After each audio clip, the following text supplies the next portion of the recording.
No. Do we need men? Honestly, no. Do we need men? No. Why? Because they suck.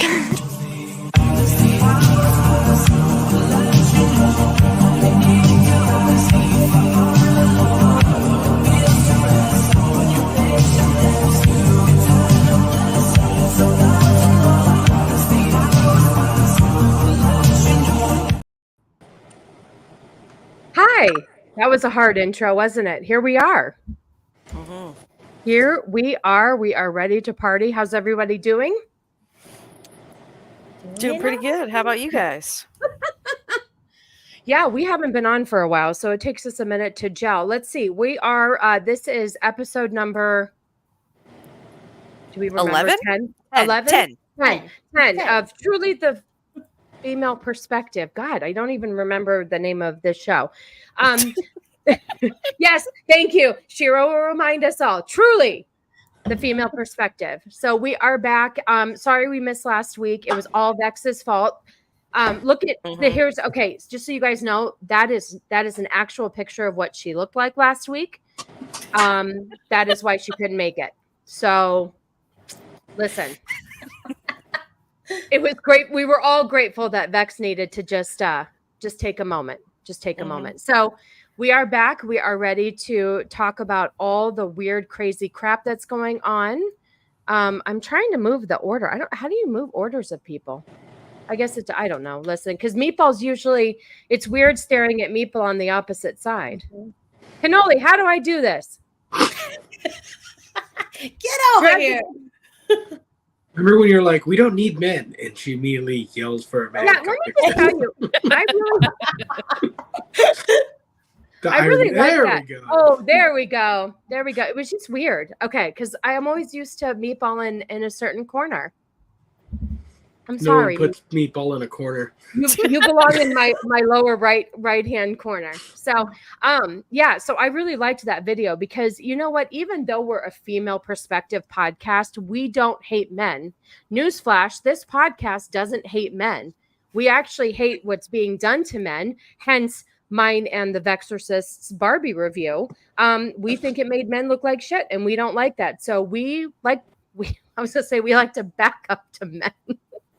We like to back up men here. Sure. We like to back up on men as well. I feel sexually harassed right now. That is because you aren't physically being touched. That's why you feel harassed. That's probably true.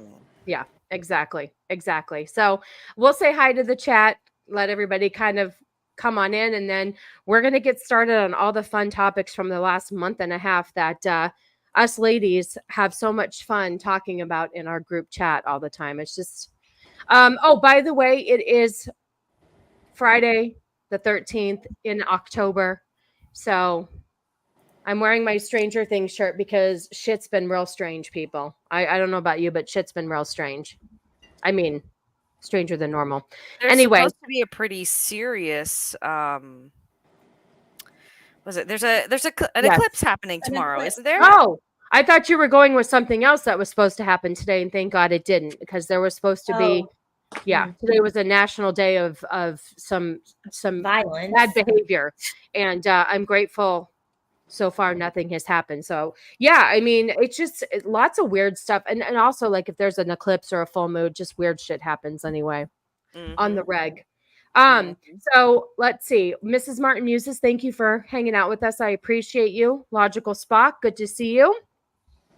I don't know what this means. Haven't heard the Barbie girl song or Thai parody of it in a long time. Ugly girl. Not sure what that means. Anybody else understand on the panel? No. Nadia, hey girl, how are you? Good to see you. Steven's here. My daughter's here. Vex is put a shirt on. She put she has clothes on. Oh, you know what shirt she has on right now? She has the old school Batman symbol shirt on. Okay, she's good. She's good. Yes, Friday the 13th. Iceman, good to see you. Good to see you. Thanks for hanging out. We became friends over off of Hypnotic. Oh, Yeah. I like that. Look at all these beautiful people on the screen and in the chat, y'all. That was specifically for Shiro, I think. I I am feel a doing little left out. Me too. Well, look at you. Look at how you look right now. I wouldn't touch you with a 10-foot pole, honey. I'm beautiful. What are you talking about? Listen, beauty starts within. We're going to go with that, okay? Look at You the do. fire titties Tyrannosaurus Vex has. You just took the words out of my mouth. I was going to compliment those titties. Actually look like they have a little baby oil on them and that they're greased up. Yeah, they do. I had another one where the titties were popping. Hold on. Well, why are you censoring yourself? I want to see the titties be popping. And Well, yes, we're backing up to men. Bing AI is censoring me. Damn it, AI. Damn AI likes to turn images that certain media personalities like to hold on to. Then it comes out that they were that image was full of shit, and the media person has to back down. Have you guys seen that going on lately? I have, where they're thinking images are real, and then it's being proven it's AI, and that person's getting all bent out of shape and telling people they should die horrible deaths, and the pictures are fake.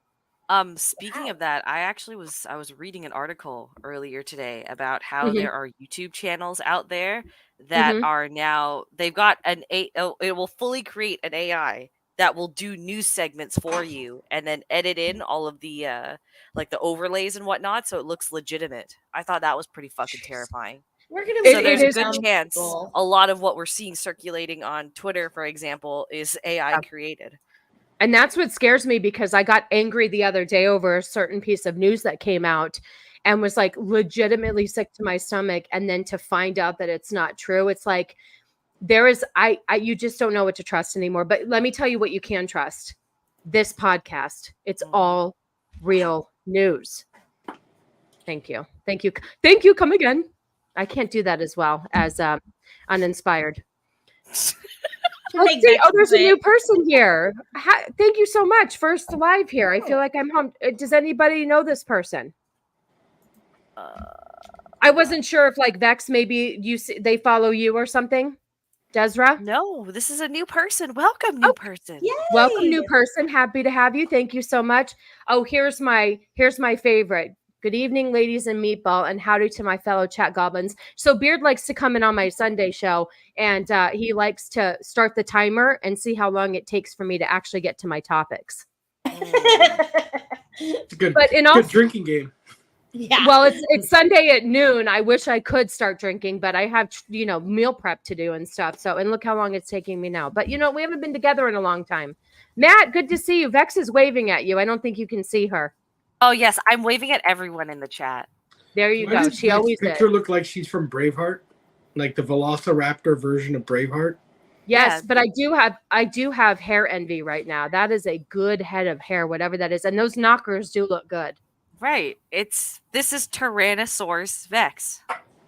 Whitey gave me a really good prompt, so I'm running with it.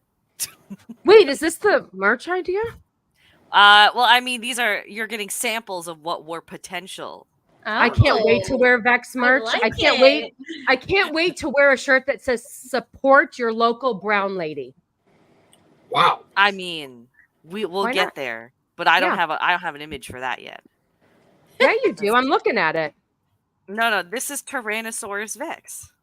Yeah, I know. Well, you know what? I don't really like the Vexorcist, but just because it reminded me how trashy the new Exorcist movie was. But oh, wait a minute! You didn't like the part that she says she was not let in the room because she's not part of the patriarchy. What a bunch of horseshit that line was. I didn't care about that part. It had no story plot, no plot. Just they're possessed. It was unnecessary. Like they ruined everything. Well, hello from Arizona. How are you? It was hot today. I'm sick of it being hot, but we'll get there. Is the panel celebrating bras off day? Yes, Meatball is not wearing his bra. Was I supposed to take it off? Yeah. My apologies. Yes, it's free nips. Free nip day.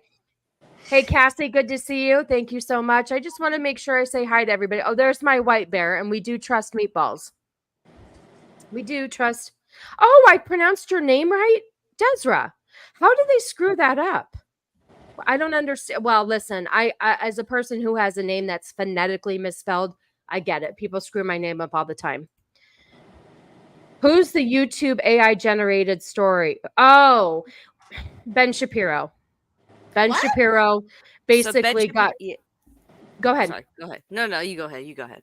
No, I was just going to say Ben Shapiro, actually Cannoli sent me it this morning that Ben Shapiro put out a picture of something that the babies that were all incinerated and all that. There was a picture and it was proven that it was AI generated, and his tweet over the picture, and he doesn't curse, like he's a very strict Jewish man, and he basically said that these people were pieces of shit and all of this stuff, and he's been very, very vocal for the last week, of course, and I understand. But the hypocritical thing is he gets on the left about people being too emotional before they know everything, and I understand his emotion. He's entitled to it.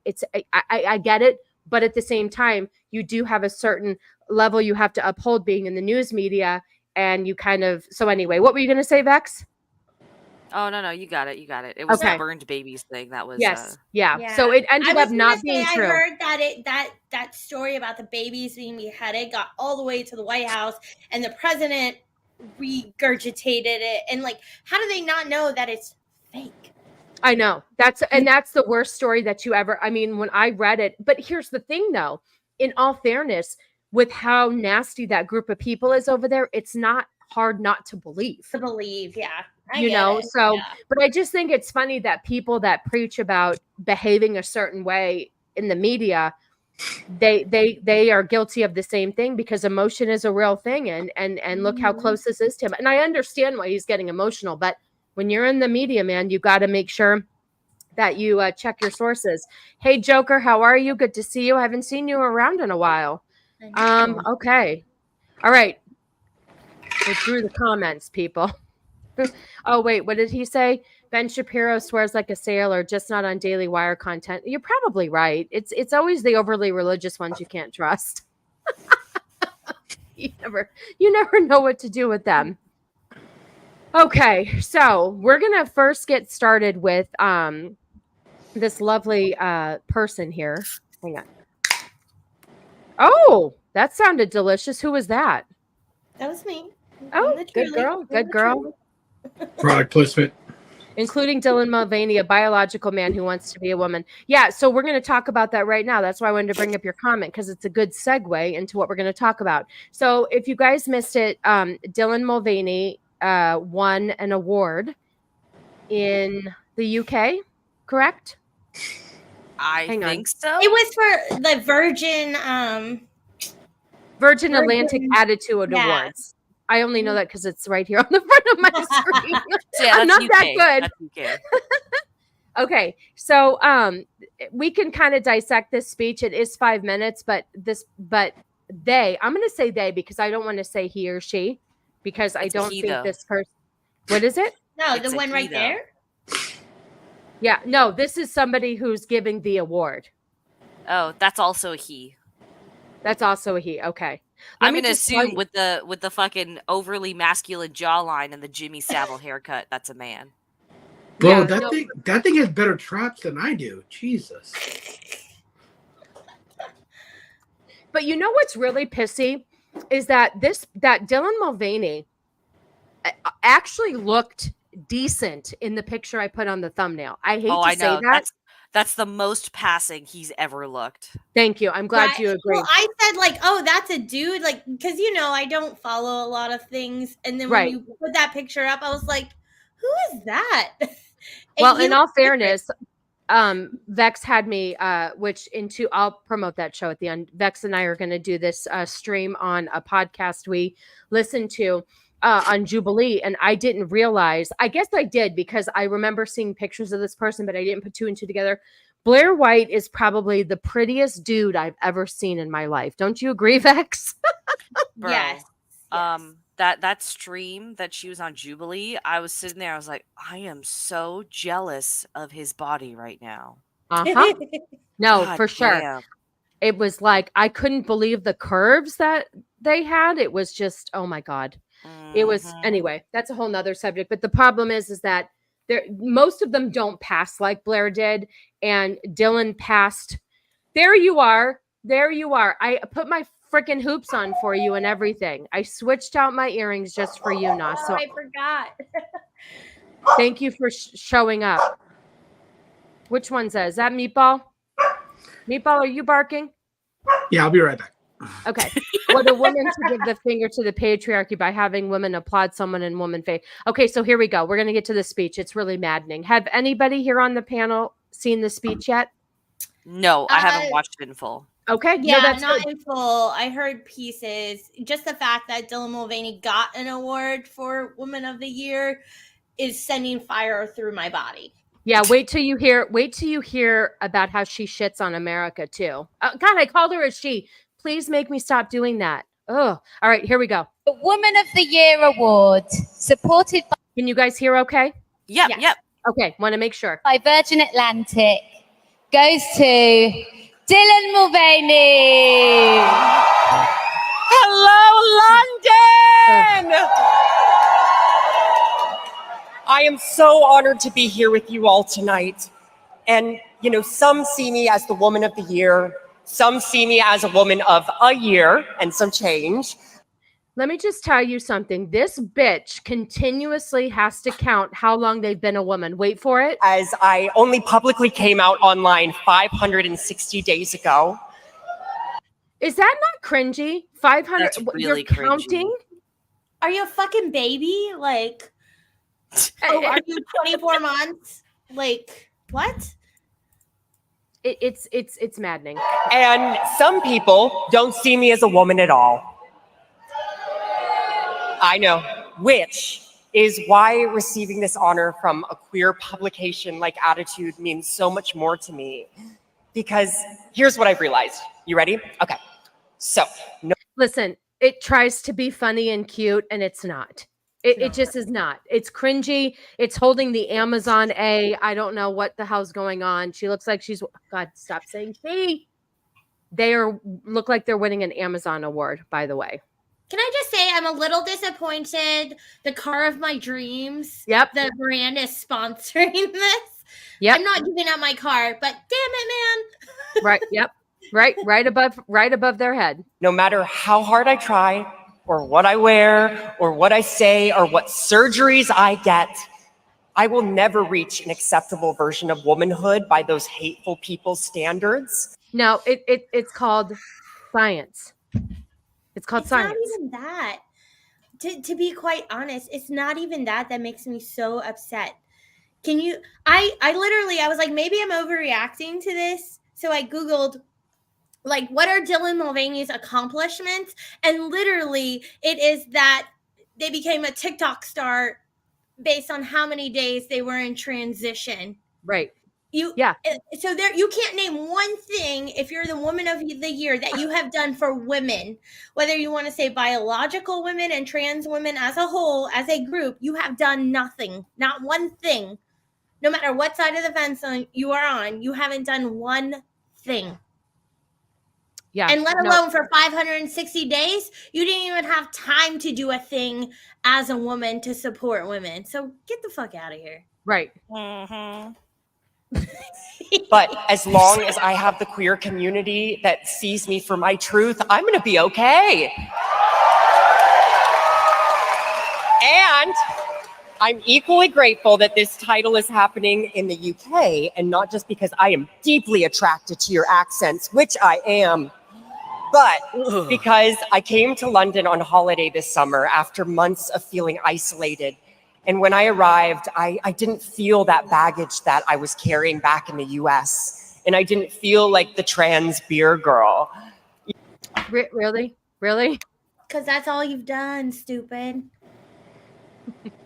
Okay, Didn't so I mind being called the trans beer girl, though, before the controversy. Right. You got the clicks and what you wanted, and you made a mockery of women. Like... Can I just say real quick that I posted something earlier today on Twitter where there are people of this community that are outwardly supporting what's going on in Palestine and Israel and all of that. And nobody realizes that most countries don't put up with this shit that Dylan Mulvaney is doing. And UK is maybe one of the few that would actually accept this person. So the fact that, and I got really pissed today because the fact that this community feels like America is such shit to them and they're oppressed.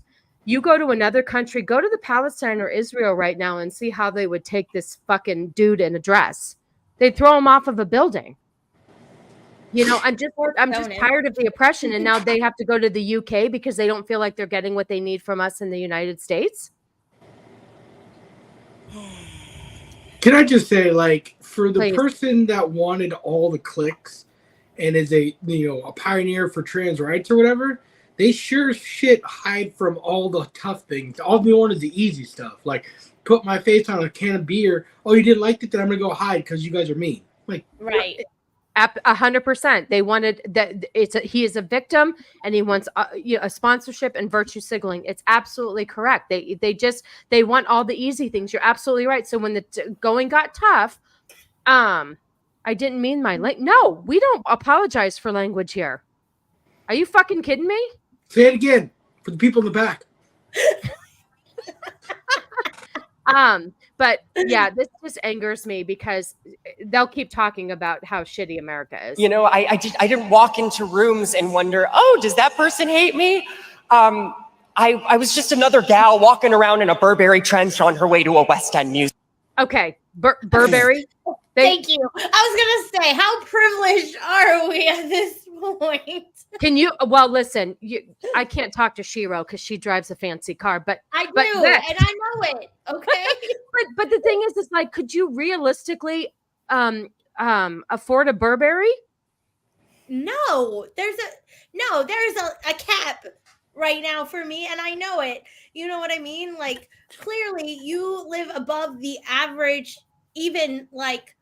But why do they make all their money, Upperclassmen. Shapiro? Why is this person in this financial situation? Because they prance around with a dick in a dress and cry about being put on a beer can. You know that this person got so much money for being on a beer can. You need to made take all one that step money. back. And everybody else took the fall for it, right? Like, granted, maybe they shouldn't have done it. However, Burberry is a very expensive brand of clothing, so you would notice it. Like I'll handbag. try to. It's a it's a Vex. You can just chime they in. can You make don't have to Burberry put it. carpet. Oh, sorry. I'm just Are you awake? Are you okay, babes? I'm very, very tired, and also Okay. I'm just you know what? AI is just upsetting me today. That's all. Okay. Bruh, I just have to, for everyone in the chat who's tried out the new Bing AI, if you type in Mel Gibson, it will pop up with a safety warning, which you can't get. Oh, I know. Why Yeah. is that? Because I heard that your thumbnail's getting a bunch of shit. Oh, I don't know about that. No, I just wanted to see if I could get a Mel Gibson thumbnail. Oh, you said picture. Cannoli confused me. It's his autism. We're just It's his autism. It's okay. He's had a Wait a rough minute. I need to check first. Tim, did your sources approve you being here on this stream in the chat? I will need to know before we can further talk. Thank you. But good to see you.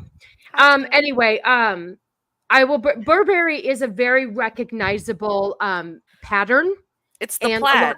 It's It's like a that plaid. really clean plaid, usually with the light beige and the red and the black. So, Can I ask a question? Mm-hmm. Is the only male on the panel here? That's why you're here. Do women talk like that? Like, do they be like, No. oh, I just walked into a room wearing my Burberry? To me, that's Gay like guys talk like that. very Gay guys much talk like lack that. of self-awareness. Right. Right. I'm going to back it up just a second because they really get into there's an ending to that, and I cut it off, but here we go. They just texted me and said it was okay. All right, then you can stay. His Disney sources are very particular, Tim. Not you, Tim, the other Tim. Another gal walking around in a Burberry trench on her way to a West End musical. And, you know, I romanticized this country as a safe place. And as dangerous as it. Did you see that? So she romanticizes the UK as a safe place versus America, where she's extremely stop saying she. I can't. Listen. It's fine. Whatever. Whatever. They don't feel safe here. But where the fuck did this person make all of their money? You know what I find really funny is he says that he feels more safe in the UK, but given Right. the recent influx of migrants from certain areas of the world to the UK, he has a higher chance of getting Ding. stabbed, raped, or assaulted in some kind of way just being in the London area. So Nailed it. Nobody wants to tell, somebody needs to tell him because obviously he's too stupid to realize that. But maybe if he hangs around long enough there, he'll figure it out. So yeah, you're absolutely right. Well, you won't hang for around trans anywhere. people. What did you say? You won't hang around long enough anywhere. You get No, in because 15 when the minutes from going, now. yeah, because when the going gets tough, Yeah. they just run to another country. mhm. Well, at Here least right now, like the look, at hate the that end was of the spewed day- last week, maybe it's less about where we are and more about who we're with. And that if I'm surrounded by people like you all, that this still can be one of my safe spaces.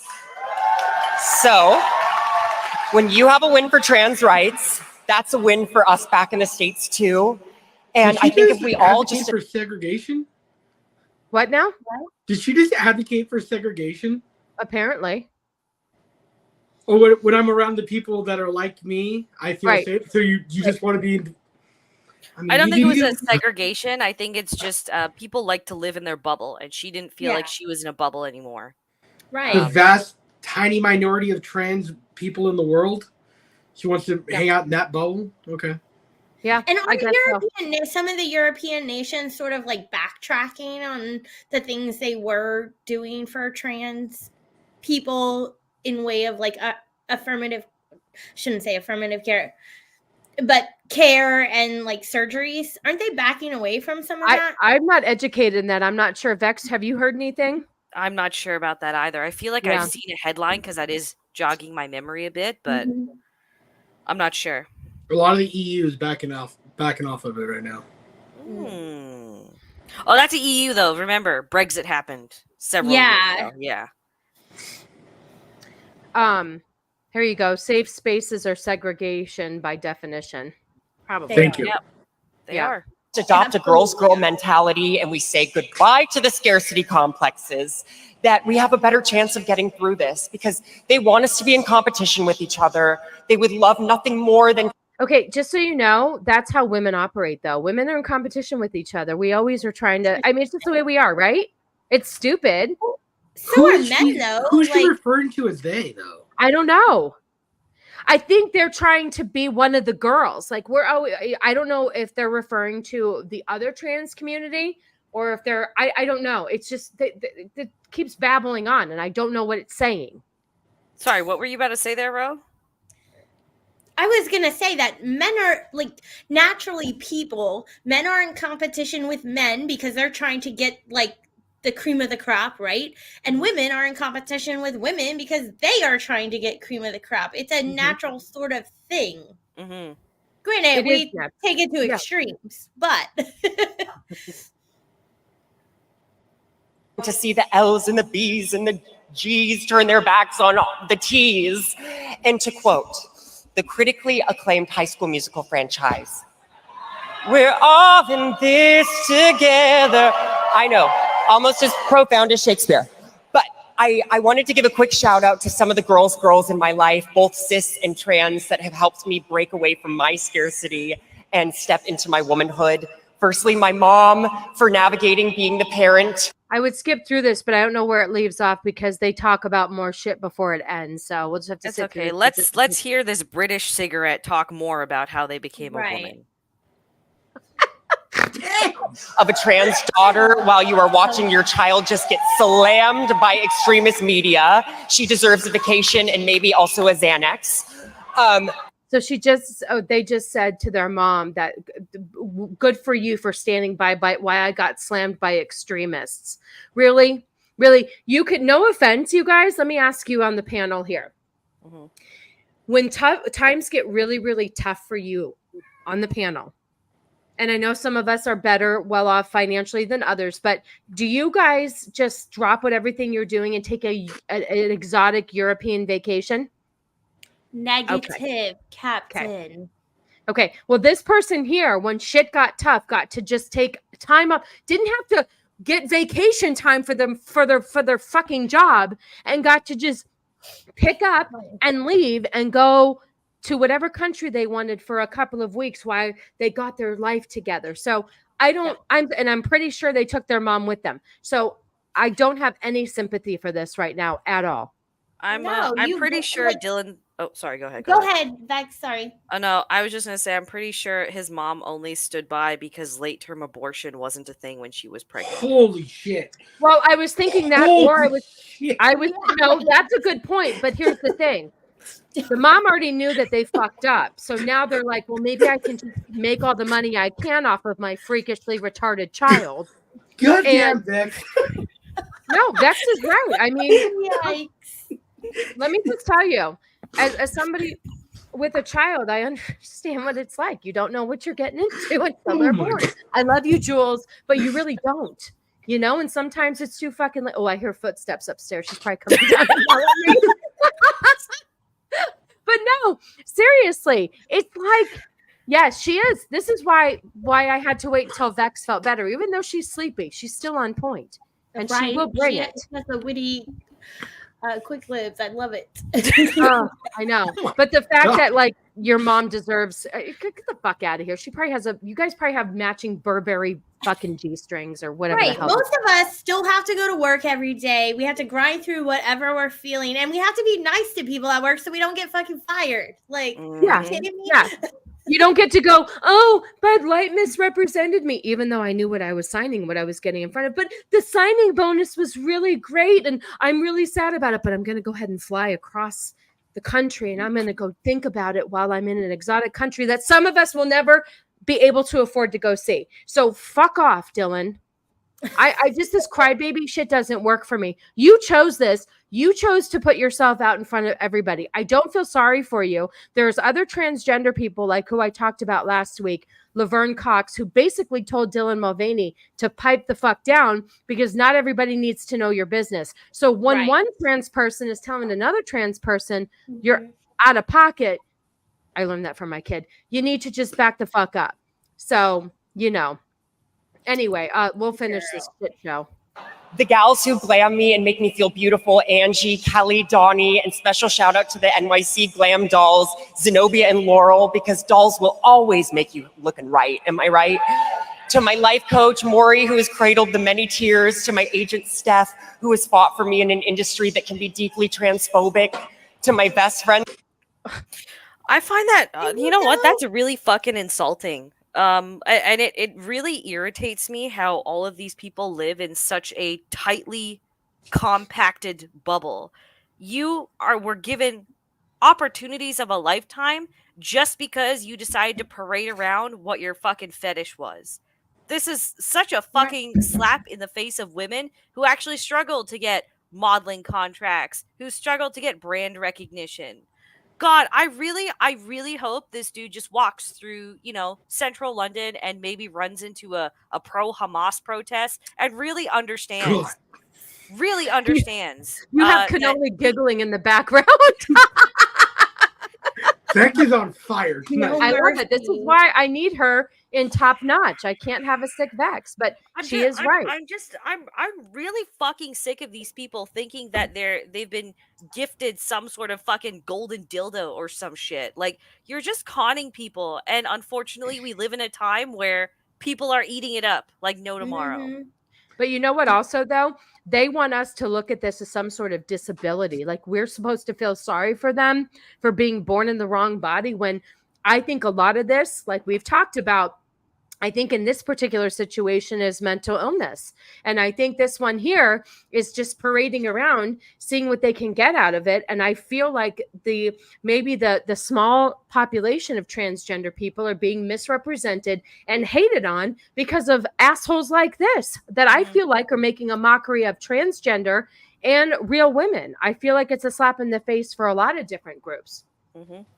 I agree with that. I think transsexual is a medical condition, and all of the labels and all of the things that are going on today are a slap in the face to those people who have really struggled and fought to get where they are at right now to just be okay and live a normal life for themselves. Right. Like, this is asinine to me all the way around. Yeah, it really is, because like I said, I do believe that there is a small percentage of people who were born in the wrong body. And I've never, and I can't get, I ask this question a lot, both on this stream and my stream. I don't understand what the hell happened. What went so weird that all of a sudden in the last 5 or 10 years, people all of a sudden decided that they were born in the wrong body. It's strange to me. It's just strange. It's almost like everybody was put under a weird trance. I just don't feel like in my heart that this many people in our society, because I work in this industry and we do genetic testing and we do all sorts of, now I know, see, that's the thing too. We do genetic testing and all of the genetic stuff turns out okay, right? Mm-hmm. So then if you're born in the wrong body, it's a mental thing. Like I have I know this sounds crazy. I just have a hard time understanding where this all stems from. Does that make sense? Yeah, it does. I think there are many factors that contribute to it, and the way that we as a society deal with trauma nowadays. Oh, good point. An outlet for that.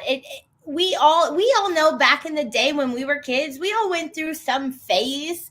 And we like, did. That's true. Or we're that, or I'm with this group, I'm with that group, and we grew out of it. Like, yeah, it is true, because we knew when to grow out of it, and our phases were a little bit different. Like our phases were maybe like where we wanted to wear a certain style of clothing for like 6 months on end, and then we changed our style.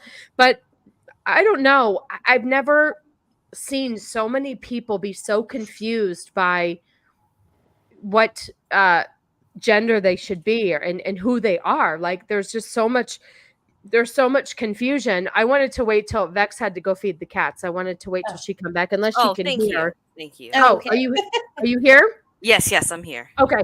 I didn't want to play this until you were back, because I forget if it gets better at the end, but I wanted to finish it with you. But we were just talking about, like, I just don't understand how there are such a large group of people that were born in the wrong body, but we've talked about the mental health side of it. It's just, I just can't comprehend it. So, all right, well, let's see. What is this? Girls get more attention and consideration. Guys with lower T crave the same instead of competition with boys. Gonna blame the T on this one. I like it, Whitey. Yeah. What'd you say? I want to believe Blassie was goth in high school. I was not. I actually low key thought I was a member of 90210 cast. Oh. Yeah, ask Cannoli. When Cannoli, there was one dress in particular that I would wear that was white, and it had like lime green and like lime blue flowers on it. And I had really white sunglasses, and my hair looked like Tiffany Amber Thiessen. I will post a yearbook photo sometime, and you will see that I definitely thought I was part of that crew. So I was never goth. I could never get away with it, but thank you. Oh, thank you so much. I appreciate you. Yeah, play us in the background. We appreciate it. I need some, the watch hours. I'm getting close. No, I'm not really. I was a goth metalhead and never grew out of it. It wasn't a phase. See, that's the thing too. Like my daughter has gone through so many different phases. It's because, I think kids do until you figure out who you are. Yes. Let's see. I wasn't early on. I had a best friend in high school that looked just like Jenny Garth. So I would be Jenny and she would be Shannon. But when Tiffany Amber Thiessen came along, I resembled her a little bit more in my style. So thank you for asking. All right. So let's finish this shit show. And since we were 10, Lily, who is my date tonight, and my forever plus one. Quick. She's had a best friend named Lily since she was 10. So does that mean that Dylan has always been just a little cigarette? What'd you say? British cigarette. He's always been gay. He's never hid his sexuality, even when he was a Broadway actor before all this. Okay. He never covered up that he was gay. Why didn't he just stay a Broadway actor? Why do we have to do all this? Like, you obviously were, you seem like you have a good voice. Why not just do that? COVID happened. So Dylan was living in New York City New York City, as you guys recall, had some really horrendous and restrictive lockdown policies, and he was out of work for 2 years. So what was easy to do? Get on TikTok, which was what everyone else was doing during the peak of COVID, and take advantage of the trans narrative that was going around. And lucky for him, it blew up. Yep. No, that totally makes sense. See, I'm telling you guys, I wonder how different life would be for all of us if COVID never happened. I wonder. A lot less people would be retarded, that's for sure. Jesus. That's a true statement. The younger generation would also be more equipped to handle life. And they just really aren't right now. Yeah, this younger generation is completely fucked. Sorry. I know. No, they are. I have a 15-year-old. and like I talk about all the time, she fucking went through it, man. And COVID did not make things any easier. That's for sure. So you're right. That does make sense. It was because Broadway was shut down. Like one of the very first things is they shut Broadway down. So that makes sense. You are the kind of woman that I strive. I'm sorry. Go ahead, Shiro. No, I was going to agree with you. I had tickets to Mean Girls Broadway and we lost. Basically, they shut everything down. We didn't get to go see it.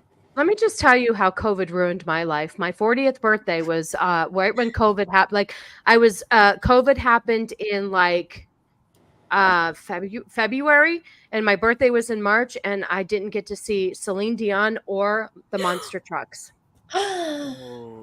That's heartbreaking. It was because I am secretly a redneck. So I was going to go one weekend to Celine, and the next weekend I was going to go to Monster Jam. So I was really upset about it.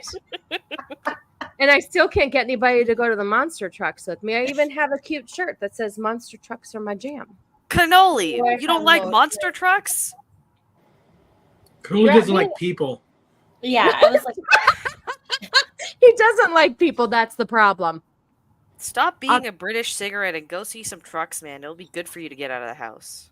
No, it wasn't. Although I did see her twice in Vegas. So you shut your mouth, Joker. All right. Yeah, I hated 2022, Heisman. It was awful. And I cannot wait to eat room service with you at 4 a.m. later. To the non-binary and gender non-conforming friends in my life, Alok, Jonathan Van Ness, Fight Master, thank you for reminding me of life off the binary. And Travis, who worked on the piece for Attitude. What does that even mean? Life off the non-binary? Did he say binary or non-binary? Off the binary. So you're not woman or man. You're they. So he's an it. Which you should all check out. Non-binary humans can and should have a place in both womanhood and the trans experience. Because wait a minute. If you're non-binary, that means you're not a woman or a man. Is that correct? Yes. That's what I thought. You don't fit into either gender is what non-binary is. A non-binary also does not include hormone therapy or surgery. Mm-hmm. Non-binary is non-conforming, essentially. Oh, this fucking thing. Because remember, no scarcity complex allowed around here. And most of all, to the trans women in my life, you have shown me more grace, wisdom, patience, and empathy than I deserve. And it's kind of epic that if I did list out all those names, we'd be here all night. But I still am gonna. So Sasha Colby. No, I'm kidding. But I've got a lot of sisters in the dollhouse. So you are all my women of the year. All these gals that I've mentioned, as well as many more, are a part of my crew and are the reason that I'm still alive. I hope you all have your crews too. Now let's party! And I am interested in dual citizenship. So don't be shy, come dance with me tonight. Okay, I love ya. Women don't act I can't tell this. if she's trying to be funny or she's really that, that's so far out of it that she does not realize how cringy she is. It's a gay man. That's all it is. I don't think it's what act am I putting on? It's a gay man that decided to put on a dress. That's all it is. This is exactly how flamboyant gay men act. Women don't act. True. Mariah Carey doesn't fucking act like this, and she's the most diva woman out there. That's true. That's true.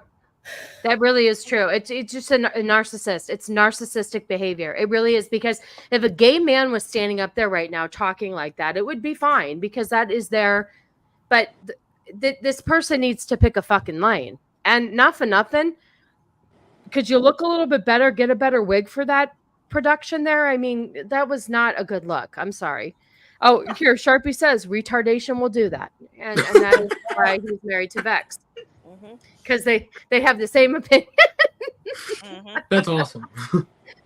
Oh my God! So yeah, that is Dylan Mulvaney winning Woman of the Year over in the UK. And if I was living in the UK right now, I would be thoroughly offended. I'm offended living here, and seeing that fucking person who has a dick between their legs, can't have children, still think that they're a woman. It's literally a caricature of what he thinks is a woman, thus making a mockery.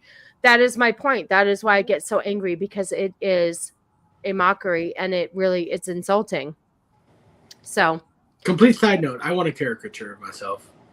My brother is gay, lives in West Hollywood. This is how overly flamboyant gay men act. Even my brother and his friend call them British cigarettes. Exactly. Okay, there you go. I mean, it's true. So anyway, that is Woman of the Year. And I can't wait, now that things are so crazy and progressive over here. What is it? Women Heritage Month. What do we get in March? Does anybody remember? What do they call it? We have a Heritage Month. No, I thought we had like a Women's Month or something. Women's Month or something. I thought it was in like March, if I'm not mistaken. Let me I see. didn't know we had a Women's Month. Hold on. National Women. Hold on, let me look it February up. Black History Month? Yes. Okay. You can Here you always go. remember that because they got the short National end of the stick in Women's only Month. 28 days. So National Women's Month is Friday, March 1st through Sunday. So the whole. Oh, here you go. Oh, yeah. So the whole month of March is Women's History Month. Oh, okay.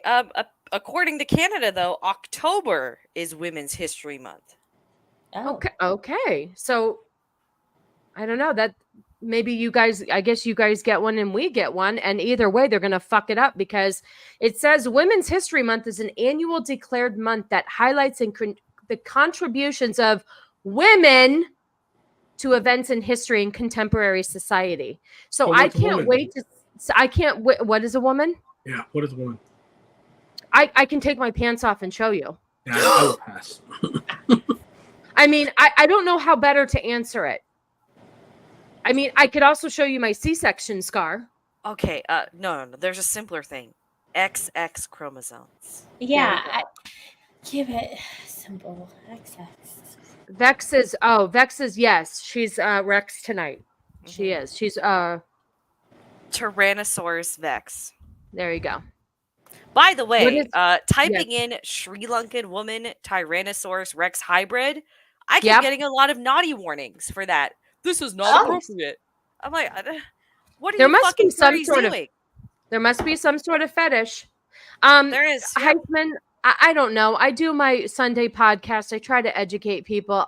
I don't know how to save real women. I really don't. I'm only one little person, but I would love to make real women great again. I don't understand this fucking mockery, and it just drives me crazy. And you know what women have to go through, men will never understand unless, I mean, yeah, when you're married to one and you see what they go through, it's fine, but you don't actually experience it. And so it is a very what? Oh yes, I'm Mrs. Sassy, like, y'all want to see my cuckoo girl? We'll just use a pre-2000 science book. Listen, I was just trying to be real. I mean, Tim and I are friends. Didn't you do that when you were kids? Show me mine, I'll show you yours. Oh wait, no. Sorry, Tim. Sorry, Tim. We're not trying to catch some charges around here. What? No, when you're a kid. No. Like when you're little. Meatball. I meant off of a recent situation in over there on your end. I was gonna go fist fight some people. I know. Meatball's having some issues in the schools with Tiny Human, but that's for a whole nother stream. I've been married twice. I never want to know or experience what she has gone through. Yeah, exactly. What? Tim's talk pulled his junk out in front of you. No, no, sorry. Meatball is Tim. I apologize. All right. So, well, there we go. So we talked about that. Now another person that looks like a dude but claims to be a woman. We're going to talk about. And Vex, would you please say her name the way that you put it in your tweet? Oh, I thought we were talking about cannoli. My bad. Jada No. He's not. Pink Cunt Smith. There you go. So, Jada Pinkett Smith. It took him a moment.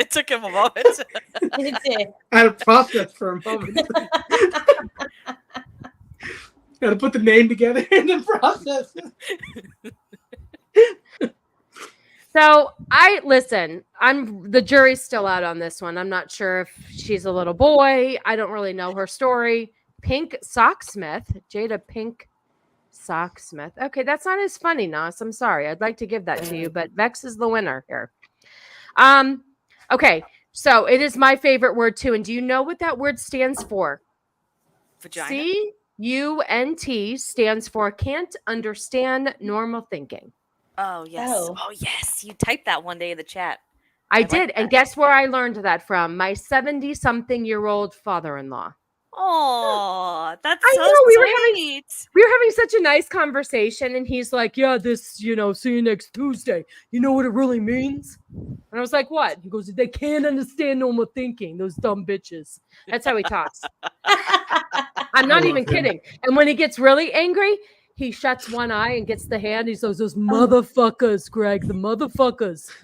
Oh, cute. He's a real guinea. I'm just saying. Totally understand. Just keep speaking out. Never give up for the fight for women and just this Jada. I know she is very hated. I try my best, but I'm only one little lady on the internet. What am I going to do? Okay. So Jada Pinkett Smith decides that she's going to come out because ironically, she has a book to promote. So she's going to come out and say, and just so you guys know, and I have another clip that kind of put it into perspective. The last time Jada and Will dropped a bombshell regarding their relationship was when she was promoting her Red Talk Table podcast. Mm-hmm. Red Table Talk. Yeah. Anyway, and that's when she came out and said that they have kind of an open relationship. Is that correct, you guys? Yeah. Okay. No, he's a cuck. We can just say it. Yeah. Duh, of course. I mean, I don't understand. He doesn't need her. So what the fuck is he hanging around for? I mean, okay, I can add a little Please. context here. I was once in an open relationship. I didn't take advantage of it because that's not my style. But I did let my partner at the time have his go with whoever he wanted, so long there were ground rules. So it's not necessarily like a simp thing. It's just sometimes there are relationships that work better when I guess it's not so black and white monogamous. That's really all it is. There are boundaries to it as well, but I think there's another woman on here, the woman that simps for her husband. That's just a man taking advantage of a woman. That's all that is. We're going to talk about that, a Tradwife, here in a little bit, where we're going to talk about people that just have weird relationships. So we're going to play this little clip here. And this is, I want to say that the way that her facial structure is here, or her facial features, and looking like she's already been crying for 6 days, I think she wants us to feel sorry for her, but I don't. So we're going to start with this. I've got a couple other things to play as well. So we'll go ahead and start here. There are so many surprising things in the book, but the thing that surprised me what is that? I actually had to reread it because I said, is this true? Right. Was that in 2016, you and Will decided that you were going to live completely separate lives. Yes. It was not a divorce on paper, but it was a divorce. First of all, this bitch don't have alopecia. If you have alopecia, you can't even grow that. So she's a fucking liar. Just saying. Divorce. So from the year 2016, which is 7 years ago now, Yes. y'all have been apart. Yeah. What do we think about this, kids? Have they been apart really though? Because didn't she go live when Will Smith was trying to tell her hey, don't do that. Social media is my bread and butter. So she can say they were separated, but clearly they still have a close relationship. Are they living Yeah, in the same it's called house? publicity. Probably publicity, and the fact that here, I'm going to play this too. I was playing a little bit of it, and I kind of stopped it here because this is when it got kind of juicier. Hang on. The Girls Trip star shocked everybody on October 11th during an interview with Today when she dropped the news about the status of her and Will's partnership. Oh, I already saw this. There was this whole thing where they were talking about how the yentas on The View think that she's solely doing it for money reasons because of the promotion of her book. Oh, she considered divorce, she ultimately decided not to file the official legal paperwork. So I guess my question is, I feel like you're a straight talker. I am. Except you're not sometimes. So why do that? Like, what was the reason? I think just not being ready yet. Still trying to figure out between the two of us how to be in partnership, right? And in regards to how do we present that to people? I don't understand. You need 7 years to figure that shit out? I understand what it is. Tell me. She's just talking out her fucking ass. That's all it is. She's got a book to promote. The only time that she has ever been in the limelight is when she married Will Smith. For her, it's advantageous to stay married to him, even if the relationship has degraded, because she has no relevance otherwise. Nobody knew her as Jada Pinkett. Everyone knows her, though, as Jada Pinkett Smith. You're absolutely right. And yes, I thought they were a man too. Exactly. No, you're absolutely right. And what is she known for other than that? Didn't she do some movie with Queen Latifah? Like, I don't even know what she's done. She has no talent. Her claim to fame is marrying Will Smith. Oh, let me tell you, when I will tell you when she fucked my life up and I had to stop. It was so funny. My father-in-law hates her. I used to watch the holy shit. There was a Batman series that they had. Oh, Gotham. I used to love watching Gotham, and then they brought this dumb piece of shit in, and she ruined the whole show. So we had to stop watching it. But and the show kind of went downhill after her. But you're right. She brings nothing to the table. And so she is playing off of her relationship with Will Smith in order to financially make her book do well. I agree. And we hadn't figured that out. Oh God, she looks like a dude, man. Yeah, she puts a lot of leads in there, and I don't feel like she collaborates with Will all that often. No, I think it's something a little more insidious, likely. She's got dirt on Will. For real. That has to be it. That's because at one point he admits to like not being able to have sexual relations because it makes him physically sick. You mean with her or just in general? In general. In general, yeah. So this is weird too. So she said that she was shocked Will Smith called her his wife at the 2020 Oscars after slapping Chris Rock. Do you think maybe he was just frustrated because she didn't want anything to do with him and he still loved her? What do you think? Again, she's just making this shit up to sell a book. Look at the fact that we're talking about this on a podcast right now on a Friday. Mm-hmm. Yeah, no, you're right. This is exactly what you wanted. Any publicity is good publicity. Yep. And people are going to want to know the story. Like, oh my God, you guys have been separated. What has been going on? Let me read this book. Do we think Will smokes poles? No. I think he gets pegged.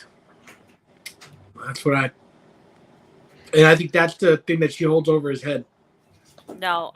So you guys know where they got married, right? Text Donovan. No. They got married at Epstein's Island. Oh fuck. That's the dirt she has on him. Gotcha. Well, then that just changed that whole narrative. Wow. That temple that he had on his island, they got married right in front of that, and you can find the wedding photo. Oh. Well, that would do it too. I wonder what other dirt she has on him because it doesn't. Oh, Cannoli says Will eats pizza. Yep, I know. My husband said it first. Mm-hmm. What about this? You posted this today to our chat. Comments? I actually didn't even read the story. I probably should have read the story. No, I don't think there is no story. It's just Do we have to though?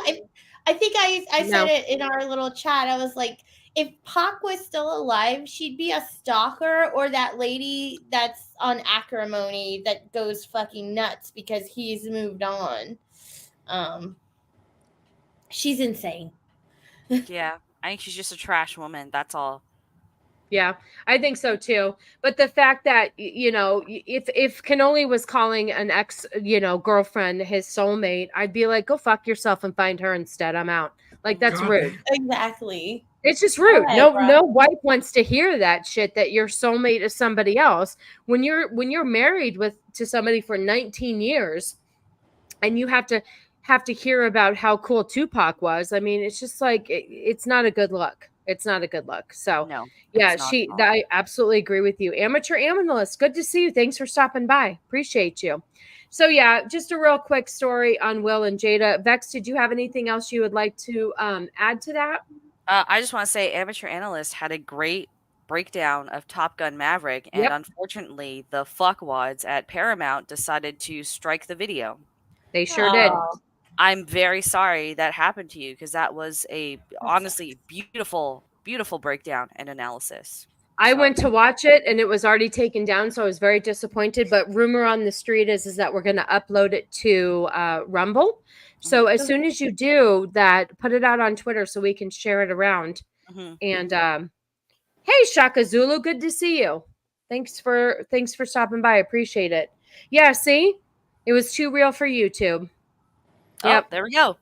Yep, there you go, you guys. So you should check it out. I'm definitely going to check it out as well because I really enjoyed that movie. So everybody, after this podcast, go over to Rumble and check out his review. Yeah, you know, YouTube sucks sometimes. Like the amount of things that people get. I was going to say pegged. I was going to say the amount of things that people get pegged. There are lots of people that get pegged on YouTube. It's just, you know what, you guys, I'm still salty over the fact that I had a whole fucking stream taken down for a medical article when these motherfuckers out here are talking about so many controversial things. And, you know, there was a streamer that slipped out his dick on accident and it was all over the internet. How do you slip a dick out on accident? Okay, so he's a black YouTuber called Speed. He's my daughter's favorite YouTuber. He is pretty funny, whatever. So he doesn't like to wear a shirt, and he was wearing boxers. And apparently he plays video games and he gets like jump scared. And he jumped up and he was doing like this, and his wiener popped out of the entrance of the boxers, and it's all over the interwebs. Was it little? I've never had that problem ever in my life. Yeah, I just want to know, you know, his name is Speed, so it was average. It was average. It wasn't any. I mean, listen, it was a still shot. Sorry, Cannoli. It was a still shot. My daughter and I found it. I'm a terrible parent. Anyway, yeah, but that's the thing. Like, there's so many things that, like, I was watching a stream the other day, Drunk 3PO and Fear the Beardo. They do a great high tea stream on Thursdays yesterday. And in the middle of the stream, he got the yellow check mark that basically said your stream is demonetized because he was talking about a list of the top 26 reasons why being incredibly obese is amazing. He got the check mark right in the middle of that. So you just never know if you're allowed to talk. Yeah, no, for real. I love their Thursday stream, so I will watch the whole thing. And they've gotten demonetized over the dumbest things. Like Drunk 3PO does not curse. Beardo does, but their stream is very, very tame compared to some of the stuff that I watch. And the stuff that YouTube decides to hit people with it makes no sense. None at all. So the whole stream got demonetized because they weren't talking about anything controversial at all. Yeti F was telling me yesterday he put up a short with some music and it got claimed, or it got a warning. So instead of giving him a strike, they were just like, the warning will be removed from your account within 90 days if you complete this like education thing, like basically re-education. And in it quizzed him about what is considered acceptable on YouTube and what isn't. And there's actually an insane amount of things that you can get away with. For instance, you can show how to trim your pubes on YouTube so long as you make sure that the metadata says it is for educational or informational purposes only. Ugh. That's why you can have naked yoga. Yeah. What the fuck? Yeah. And I was looking up a video, well, not a video, but I just typed in the word dildo because I needed a clip for the last video I put up. And there was a prosthetic vagina that came up immediately on my feed. Yeah, I don't understand why they picked out the fact that I was just reading medically what the vaccine could do to women from a birthing perspective. And I was reading an article that Dr. Drew wrote. And they took down the stream, and I have a warning on my channel that is always going to be there. So basically, I'm at a warning, and then I start with the strikes. I'm like, you got to be fucking kidding me. And the stuff that other people talk about and do, it was just, it's ridiculous. Hey, Aaron, I hope you're feeling better. I know, re-education. So Drunk 3PO a while back had to reapply for his History of Pirates channel, where all he talks about is shit about pirates. And they took his channel down, said anybody who had memberships couldn't have them anymore. And he had to give examples as to what his channel is all about in order to get his channel back. And it's about pirates. It's not even a euphemism for anything. It's legit. He loves pirates. Oh, how weird. It's not that he loves pirates, that they decided to attack that. I don't know. Maybe they think pirates is something else. I don't know. I've had it. What do we want to talk about next? We do have a couple of different topics. I want to keep Vex awake. So Vex, do you want to go right? I'm awake. I'm awake. You throw whatever you want out there. Well, I don't know if we should do Taylor Swift shit. I'm kind of like so over her, but I have a lot of notes. Or if you want to go right into Mia Khalifa. I don't care about Taylor Swift anymore. I don't either. I don't either. You know what? I honestly don't either. It's so fucking cringy. I don't give a shit. Let me just tell you real quick. Here were my notes. She's supporting Sophie Turner. She's letting Sophie Turner stay at her apartment with Joe Jonas's kids. It's all to say that she dated Joe Jonas like 10, 13. Oh, no.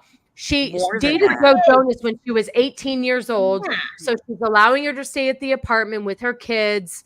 They say it's a whole publicity stunt. He went to a concert, gave her a friendship bracelet, wrote his number on the back of it. I think it's a marketing tactic. I think it's another one of her dumb fucking personalities.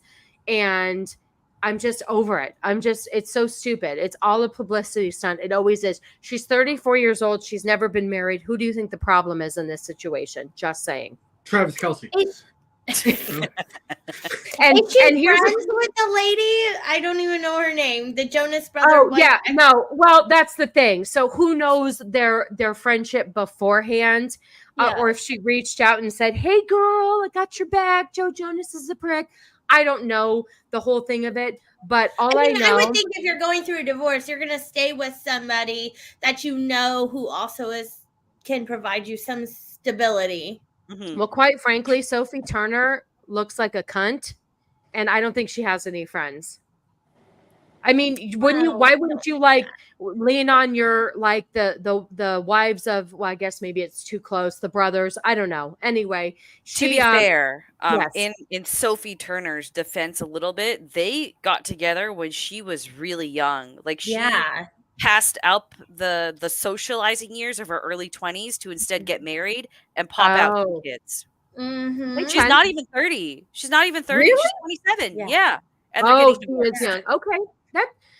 That's in all fairness. And it's just funny how they turn everything into, oh, so Taylor dated Joe Jonas when she was 18 and now she's letting Sophie Turner stay with her. What's the real story? It's like, you know what? I'm so tired of the whole thing of it is Travis Kelsey is either going to die of a broken heart from Taylor Swift or from the jab. Hot shots. Whatever comes first. Just saying. All right. We're over Taylor Swift. We don't give a shit. I'm glad we changed the thumbnail because Taylor Swift can fuck right off. Meatball, how you doing on time, babe? We're doing good. We're doing good. Okay. All right. So let's bring up this. I actually have not read this tweet yet. I just know that it was going to be crazy. Vex sent this to me and she said that she would be fired up and wanted to really talk about it. So we're going to go ahead and share this screen. Did you want to give us a breakdown of how wonderful Mia Khalifa is to begin with?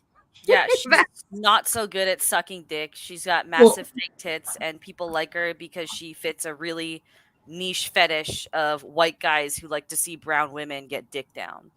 That's Can you explain who Mia Khalifa is for the uninitiated? Sure. I have no idea who she Mia is. Khalifa is a Lebanese corn star. She's no longer a corn star. She was in the industry for like 3 months. But ever since then, she's just been riding the waves of that fame with OnlyFans, with Playboy deals, etc., etc. That's all. And also, So when you guys said her name, I had to look her up, and I was like, "What? She's a porn star?" Well, we talked about her, or did I talk about her on my stream? Wasn't it where she came out with a video about how marriage? What was it, Vex? I forget. Shit. She was talking about how like women need to go get their own, and it's okay to divorce someone. Yeah. She treated marriage like it was dating, essentially. Yeah. Oh, yeah. She was like, and then she was bragging about being divorced before 30 and engaged twice and all that stuff, and that she was so cool for it. Okay, that's right. So there's this article here. Oh, let me pull it back up. So the other day, let's see, this was dated October 9th, that Playboy fires porn star Mia Khalifa for her shocking praise of Hamas executing Israeli police and civilians. In a statement emailed to Playboy members subscribed to the blah, blah, blah, blah, Mia has made disgusting and reprehensible comments celebrating Hamas attacks. So where is exactly her tweet? Is it in these? Hang on. Maybe the tweet isn't there. It was a really short thing. It was like, was it like freedom fighters or people parachuting in? Like, please take your show your photos horizontal instead of vertical. It was something like that. Yeah, make your video horizontal. Yeah, there you go. It was like an attempt at humor, but like really not well done. Poor humor, yeah. That's right. It says earlier today, she tweeted an image of Hamas fighters shooting Israeli police with the caption, "This is a Renaissance painting." She then asked Hamas to film executions horizontal. Can someone please tell the freedom fighters in Palestine to flip their phones and film horizontal? Oh my God, what a piece of shit. Jesus. Why would you say that? I mean, never mind. I'm questioning a retard here. Yeah, but essentially the guy that made the Playboy partnership with her, some guy at Playboy saw that tweet and then immediately tweeted out that he was canceling their deal effective immediately. So she got fired as soon as she sent out that tweet. Yeah. Good. She lost another deal in the process too. I don't remember what it was. I think it was with some like vapes or something like that.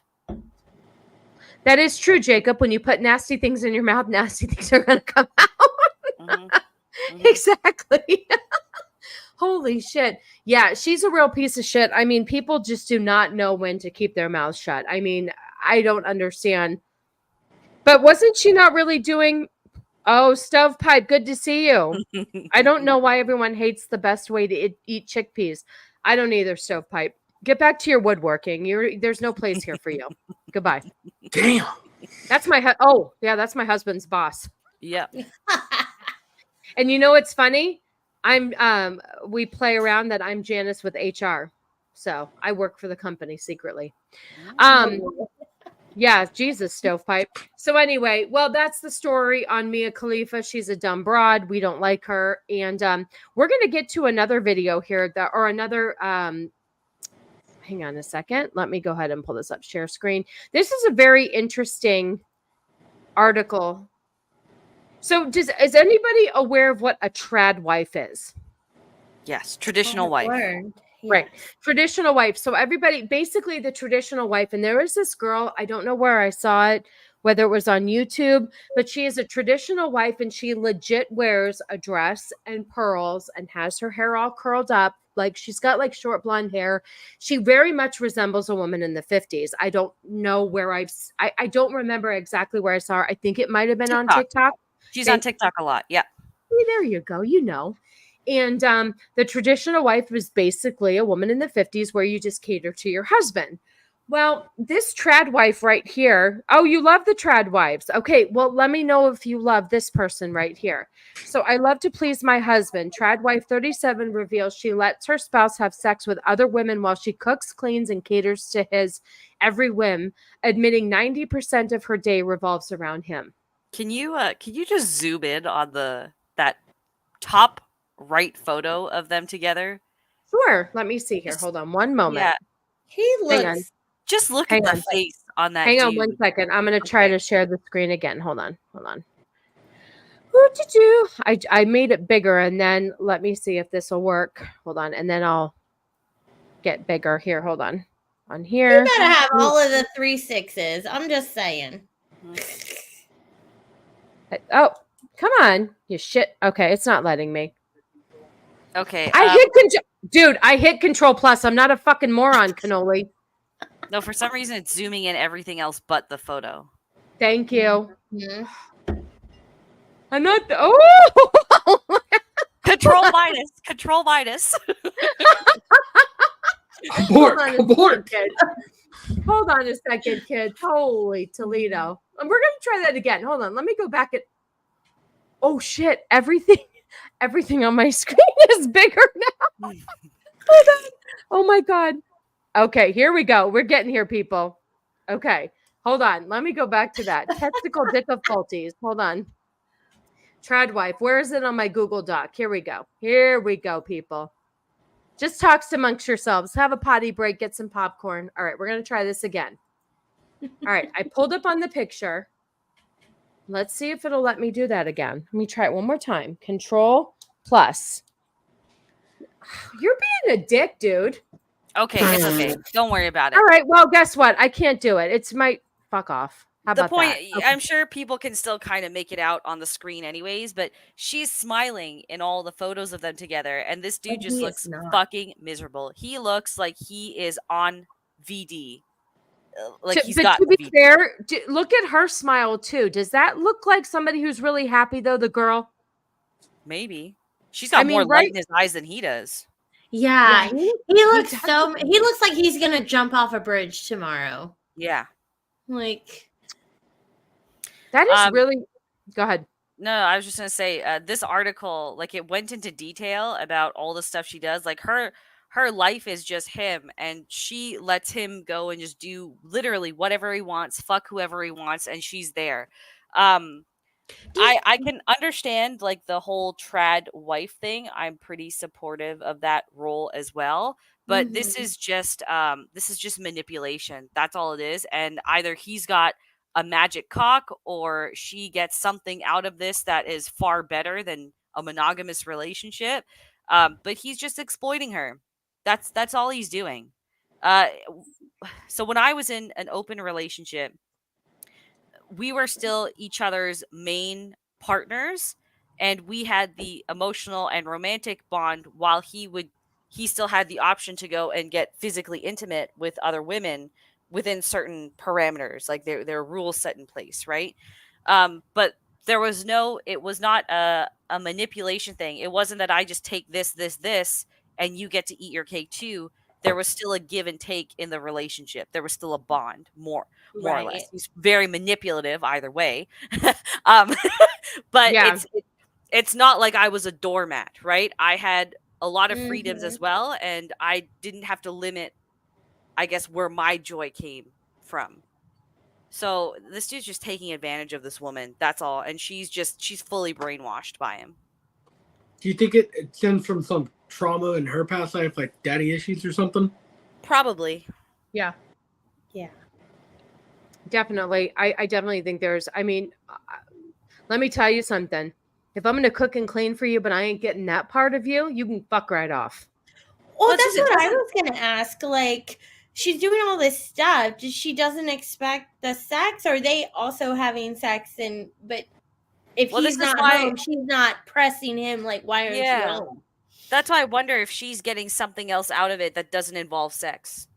Right.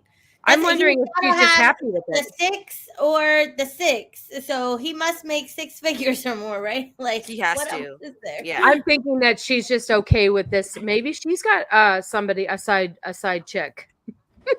I don't know.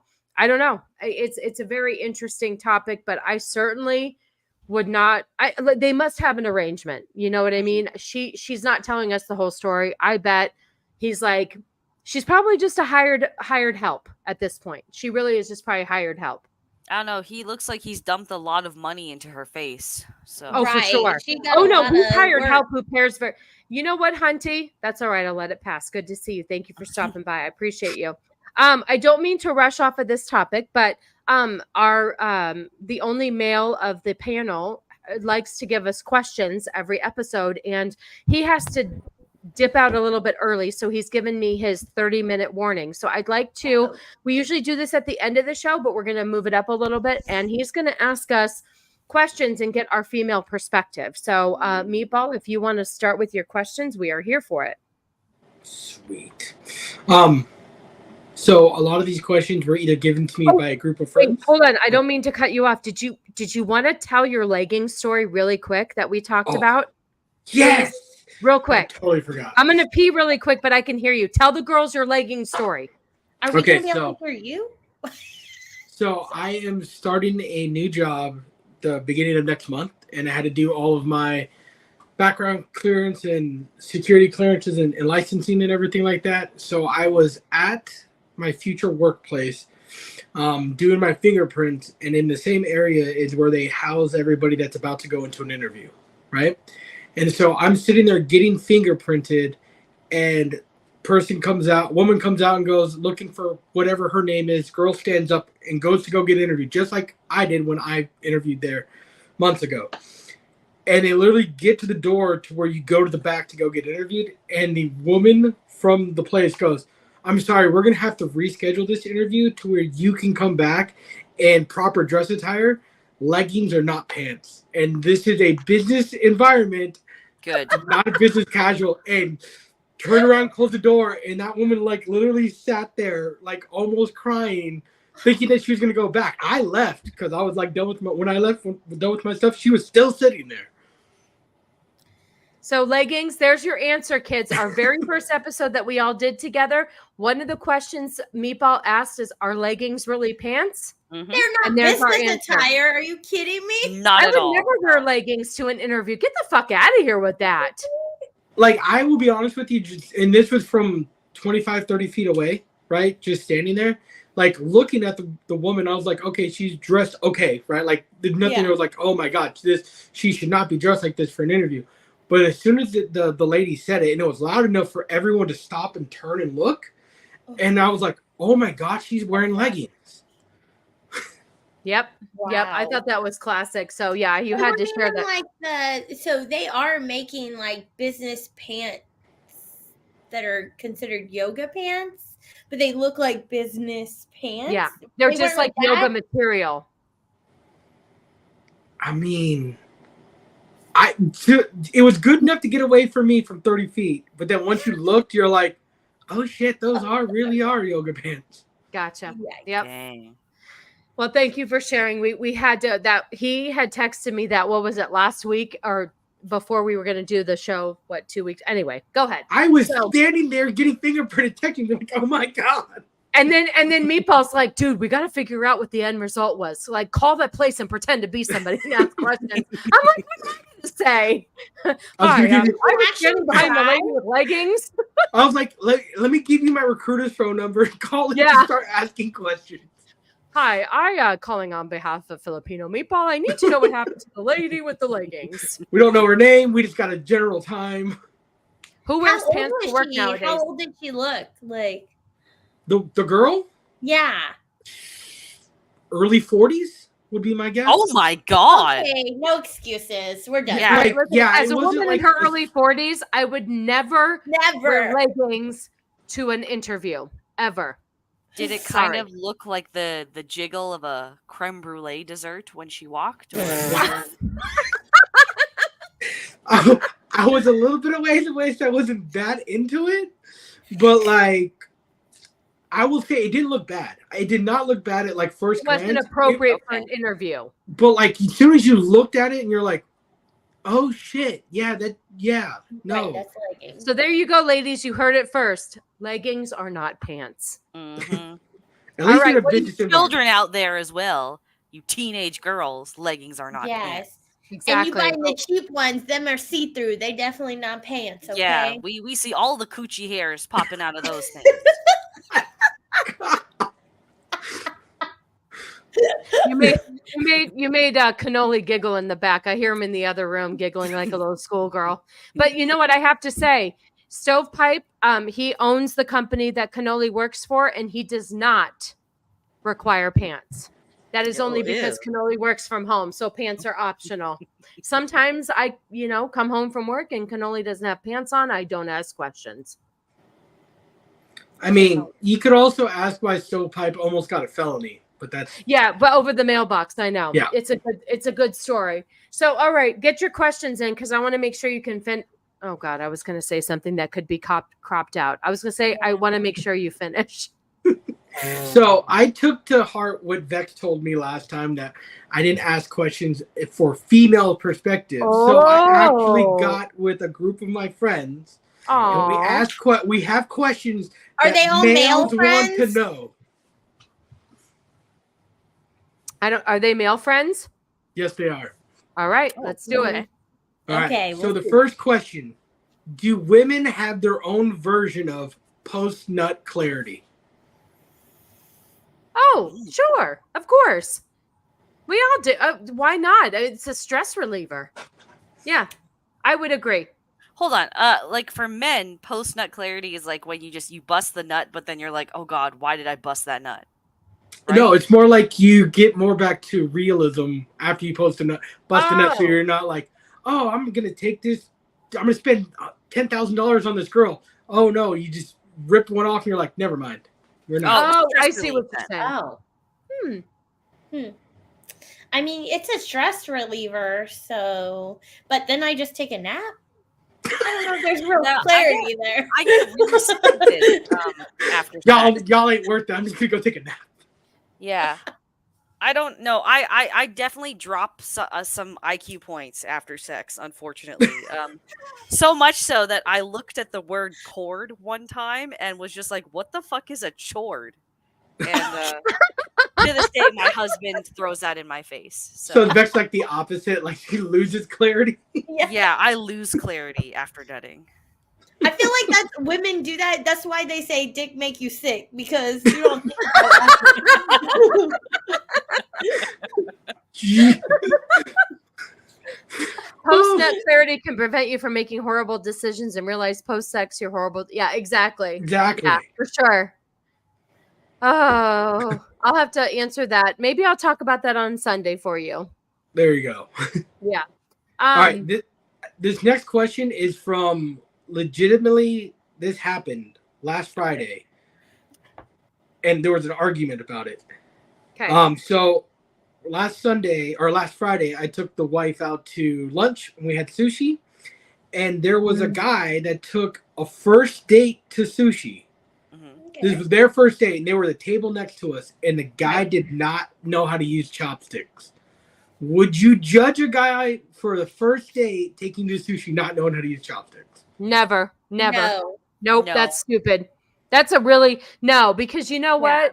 Chopsticks is a weird. Not everybody knows how to use them. I would first really appreciate being taken to sushi on my first date because I love sushi, but I would never go. That's a turnoff. I wouldn't think anything of it, to be honest. I think the effort is good enough. One, like, yeah, you are probably uncomfortable because you don't know how to do this, but you took the chance and came here anyways.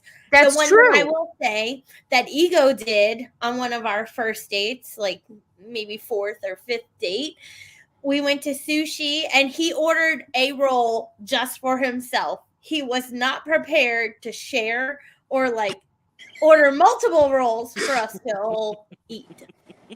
That was what are you doing? He ordered only rolls for himself? He literally ordered one roll for himself. And I was like, oh, but you don't, what? And he was like, no, I'll just eat this. And I was like, what? What is happening? And then I had to explain to him how sushi worked. And he was like, oh, but I just like this. And I was like, I know how to use chopsticks, but I don't judge anybody else for their lack of knowledge of using chopsticks, to be fair. Vex, how about you? I don't care. Doesn't matter to me. Do you like sushi? Oh, I love sushi. Yeah, me too. Me too. Here's my thought process on it. This is a first date, right? Like, so he either picked the restaurant on his own, knowing that she likes sushi, or they like came to a like. To me as a guy, I'm like, bro, if you know that you can't do it, like you either need to learn really, really fast, or you need to have an eject plan, and we're going somewhere else because you're gonna look dumb as shit being sitting there going like, I don't know how to do this. Sorry, I'm laughing. Shiro, maybe it was the one eye thing, honey. Maybe. No, he's a selfish bastard. He only wanted to run for himself. Are you kidding me? Didn't even offer, like, hey, do you want to try this? No, he just, no. He ate the whole thing by himself. What if a dude can't use chopsticks but can eat ass? Oh my God, Nos! Jesus. A man that eats ass is questionable. That's all. Hot take. Seafood sucks in general. That's okay. Yeah, I know. It is. I know. It's not bad, but overpriced tuna. That's a real. He doesn't like sushi. Sure. Cannoli doesn't like it. Oh my God. Okay. What's your next question, Meatball? All right.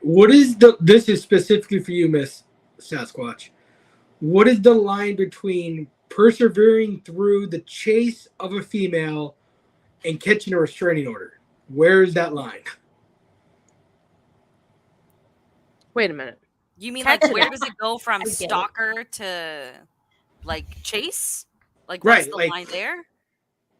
Right. Like so like a person that's obviously trying to woo you over and court you. Where's that line between he's trying to court you and we need to get a restraining order involved? I think the reason why he's asking this is because Cannoli used to awkwardly stare at me from across the quad in high school and watch me open my locker, and I would turn around. Cannoli's across the quad.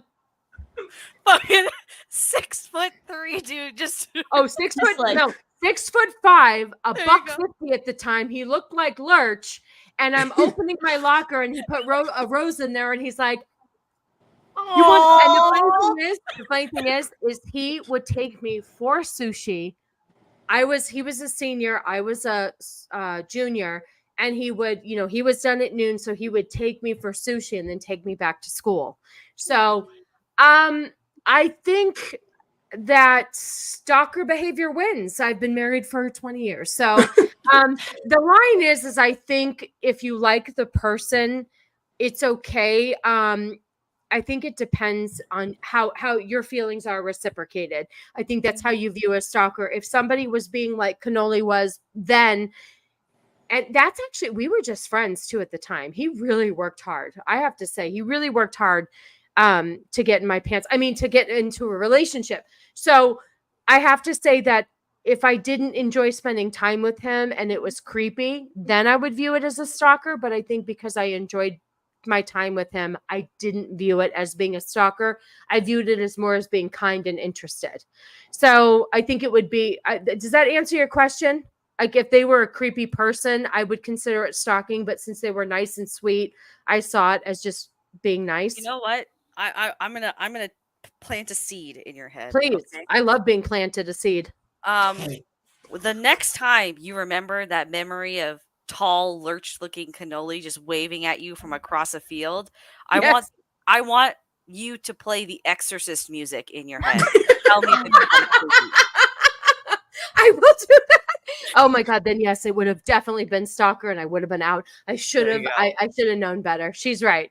She's right. It was weird. Cannoli was a little stalkerish. He was a little persistent, but I was also young. And yes, the heart knows. The heart knows. It was cute, but it was borderline stalker, Meatball. So there you go. Yeah, I think persistence is cute, but when you say like, okay, your persistence is lost on me, like don't do it anymore. Right. You convey that message and then they escalate it. That's yeah. where you get into the Maybe stalker you say like, I need space. Cannoli was always very appreciate or very what's the word? I'm already like 2 drinks in.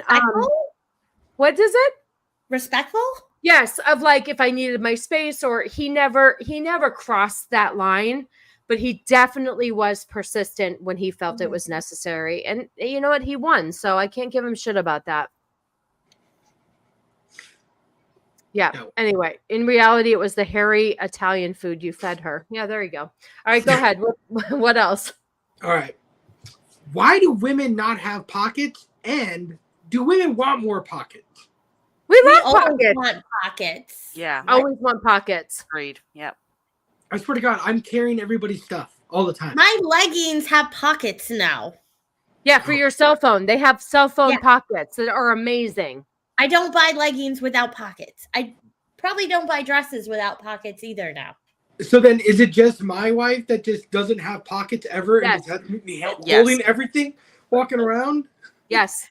Yes. I love a good pocket. I especially love a good back pocket to put the cell phone in when you're grocery shopping. Yep. See, Aaron says it right here. We want more pockets. I'm excited when there's pockets in a dress. Nos, that's exactly where my mind was too. Thank you. Yep. You like a good meaty pocket. I get it. Oh, here you go. A meat wallet is a man's best friend. Yeah, I think so here's the thing. If you tend to see, and I know you're not watching this, Meatball, but when I go through TikTok and stuff and women are doing like fashion hauls, which means that they'll buy a bunch of clothes, they try them all on, they show them for you, they promote them, it's how they make money. Most of the women 9 times out of 10 will go, look, this dress has pockets. It's amazing. We love pockets. So women, for the most part, I don't know if Vex, she likes a meaty pocket, but Shiro and I like pockets we can put stuff in. I'm not sure how Vex feels. I mean, Vex probably puts other things in her pocket. I've got, I guess, quadruple D breasts, so I just put everything in my bra. Well, yeah, that's easy to do. You can't even tell it's in there. I just do that. Exactly. I've heard that way too many times in my life. Yeah, like if you go out to the club and stuff, it's really good just to put your cards and stuff right in your bra. Yeah. That's actually, your bra is a really good pocket. I'll be honest. It really is. Actually, they made bras with like little, like if you want to stick your key in there. Oh, do they really? Yep. Yeah. Ooh. Capitalizing off the market. Yep. I guess so. All right. What's next, Meatball? We're answering them quick for you. So all you guys are married. What do you think of your significant other playing fantasy football? My husband actually was in a fantasy football league when we met, so I have no problem with it. Don't care. Go ahead, Shiro. I mean, I might actually enjoy that because we could watch something other than the Cowboys lose. But, you know. It also helps you get to know the players, so I'm in support. I'm fine with it too. Like, I support anything Cannoli wants to do if it comes to sports. You know what? It makes him happy. I've never been like, oh, you're watching sports again. I've never, but he doesn't play fantasy football. But if he did, I'd be fine with it. The only time I wouldn't be fine with it is if he's playing fantasy football and he doesn't fucking win anything. I mean, come on. There's only one winner. Yeah. Don't you win? Oh, no, that's the squares. My father-in-law does the squares during the Super Bowl. Never mind. When you're in a league, depending, like, and a lot of leagues, like, put in money into a pot, and then at the end of the season, somebody gets something. Oh. Oh, look, Ego's stopping by. He's educating her. Hey, speaking of which, what was that alert if black people go missing? What? Yeah, there's a, what was it called? Is it Black Alert or Ebony Alert? Ebony Alert. Black Alert. Oh it's a true story. There's a freaking alert for black people that are missing now. It's so racist. That just sounds racist. Ebony alert. But what's even worse is white people aren't amber. Native people are more amber. So then now the Amber Alert is technically racially inaccurate. Yeah. And then you've got the Silver Alert. And I know a lot of old people have silver hair, but not all of them do. So that's a little racist too. I'm sorry, hair color is racist? Sure. Those people in the in-between don't matter. They're invisible. That's what I said. She goes, it's an invisible alert. And I go, is an invisible alert for trans people since we want them to be invisible? Oh, no. Listen, I don't know. Wow. We do not. All right. What's your next one? Okay, there are 3 questions left. This one's a really quick one. What is your phone screensaver right now? Okay, I have 2. Oh, wait, hold on. Hang on. Mine's just a pumpkin because I like to do holiday shit. I'm weird. Okay. Oh. But if I open it, it's something else. Oh, nice. Yeah. I do holiday shit because I'm weird. Do you guys change yours often? I feel like Miss Sasquatch does. I do. I change. Well, actually, not as often as I used the to. kitties. Oh, see, that one's right. Oh, that's so cute. I am. I want that. I don't even have the cats. I would still put it on my phone. That's sweet. I had one of Cannoli and I for a long time after Vegas. Like, I'll go a long time without changing them, but during the holidays, I like to change them to like holiday screensavers just because I'm dumb like that. But anyway, yeah, Ego's way better about keeping his up to date. Mine has been on there since we met in Philly. I'm good. Cannoli's has been the same one since our dog passed away. Like, I don't know how many years ago she's been gone. So Cannoli doesn't really change his either.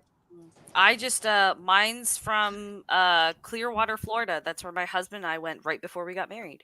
And I just see, I like that. I will leave mine a very long time. Like, it took me a long time to even change. Like, before I changed it to the pumpkin, I had, the same one for a long time. But I don't know. I don't change it as often as I used to. Yeah, I think I picked one and then I just kind of left it at that. But like when I was much younger, I'd change my wallpaper like every couple weeks. My daughter changes hers all the time, and she does like all these. She customizes hers, so she spends like hours. Too much time. Yeah, too much time. It's like a friggin' art project. So yeah. Do you want to show us yours, or do you have a dick on yours? Right. What's Meatball? happening? No, other way. Oh, it's her mermaid picture. I loved her mermaid pictures. They were so cute. Her birthday was mermaid themed, and then you spent $280 doing a custom photo set of her turning into a mermaid, and I thought it was the dumbest thing ever. And then they sent us the pictures back, and I was like, "Oh my god, this is the coolest!" They are so super cute. They are so sweet. Yeah. No, that was. And I was like, "Why would you spend $280?" And then I saw them. I'm like, "Okay, that's worth $280." Oh yeah, a good photographer is worth the money. Yeah. They were like, there was one of her like laying on this rock in like a stream, and I was just like, "Oh my god, it's so cute." Yeah, it was good. It was good. It was worth it. All right, what do you got next? All right. How does a single man become friends with a married woman in a 100% platonic way? Xbox. No, I'm okay. Hold on, dead ass. Statement, yeah. Yeah, I have a few single friends that totally platonic relationship. They know I'm married, and we just have fun playing games. That's it. There you go. But I will say, I feel like not an experiment you should do, but if you were to like message those dudes and be like, "Hey, I want to meet you," or "I want to," I've actually met some of them, and I've hung out with some of them.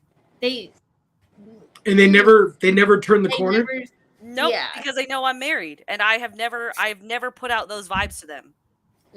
I tell them to eat as much dick as I tell Cannoli to eat dick. So, but that is true. That is like true. if we were ever to switch it up, they'd be like, "What? I have a chance?" I think they would be shocked because they'd be like, "You're not a woman. What are you talking about?" So what is the difference? Let me ask you this though: how is that any different than say like like Vex and Cannoli have a very different relationship than Vex and I have, and I am totally fine with that. So where is the difference between, because even though, and this is nothing with Vex and Cannoli at all, but who's to say that you have to be single in order to be friends with somebody? Because like Vex and Cannoli could totally, even though they're married, still have like interest in each other. It doesn't matter if you're married or not. So the question also is like, do you have a problem with like your spouse being friends with another like a female who's also married? Like I think Vex and Cannoli's friendship is great, and I totally support it, and I think it's awesome, because I feel like you friends can I feel like, I know Cannoli will disagree, but I think you can be friends without but wanting to fuck everybody all the time. Right. That's just my opinion. Let me ask this question. Did you feel awkward when Cannoli and I were working together at the gun place, his interaction with Amanda?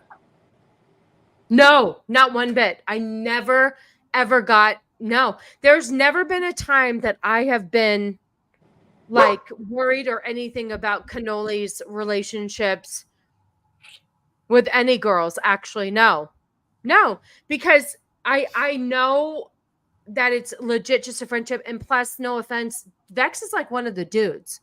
You know, she, but here's the thing, what I like about Vex too, is she fucking gives it right back to Cannoli the way he needs it. And she keeps him in line. And I thank her for that. But no, I never was with him and Amanda. Never. That was a big deal there with everyone that was married. Really? Yeah, the wives, spouses. She was very overtly sexual with everybody. Yeah. Like in a friendly way. I didn't know she that. She wasn't gonna do nothing, but like if you didn't know her personality and you were like the wife coming in and just seeing her, the way she interacted with guys, I fully understood why like so many women didn't like her. My wife didn't like her at all when they first really? met. Yeah, she was like, this is nonsense. I didn't see that at all. The only thing I ever saw was the fact that I know she was involved with somebody, and I felt like she was romantically interested in Whiskey Banger. But he wasn't with who he's with. He wasn't with, I'm not going to say her name. See, that was part of the thing. Like, we never knew if he was really ever interested in Whiskey Banger. And Whiskey Banger made it very clear that he was not. Like, it's just, that wasn't his vibe or anything like that. But, like, as a friend to both of them, sitting there and be like, I don't even know if she's being real about this or she's playing into it or whatever. Yeah. Bye, Joker. Thanks for stopping by. I appreciate you. Oh, does she have to go out? Go ahead.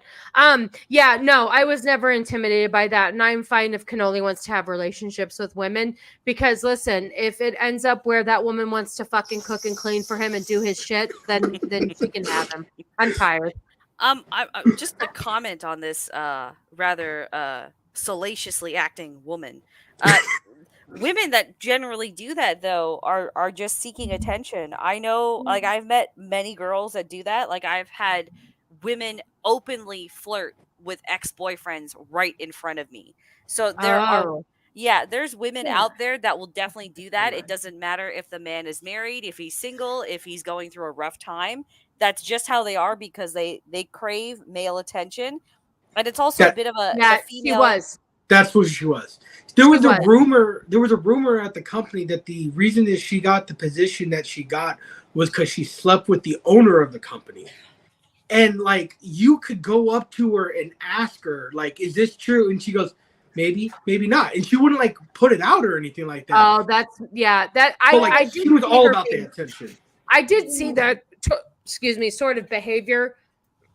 Go ahead. I did see that sort of behavior from her, just being around her, but I never felt like she was acting that way with Cannoli at all. I only saw that behavior with Whiskey Banger, to be honest. Because she was very, very, she flirted with him a lot, in my opinion. And imagine the entire time she was dating the guy that she's now married. I know. Yeah. Cannoli just said that he would flirt with Whiskey Banger too. I mean, I flirted with Whiskey Banger as well, but like that was.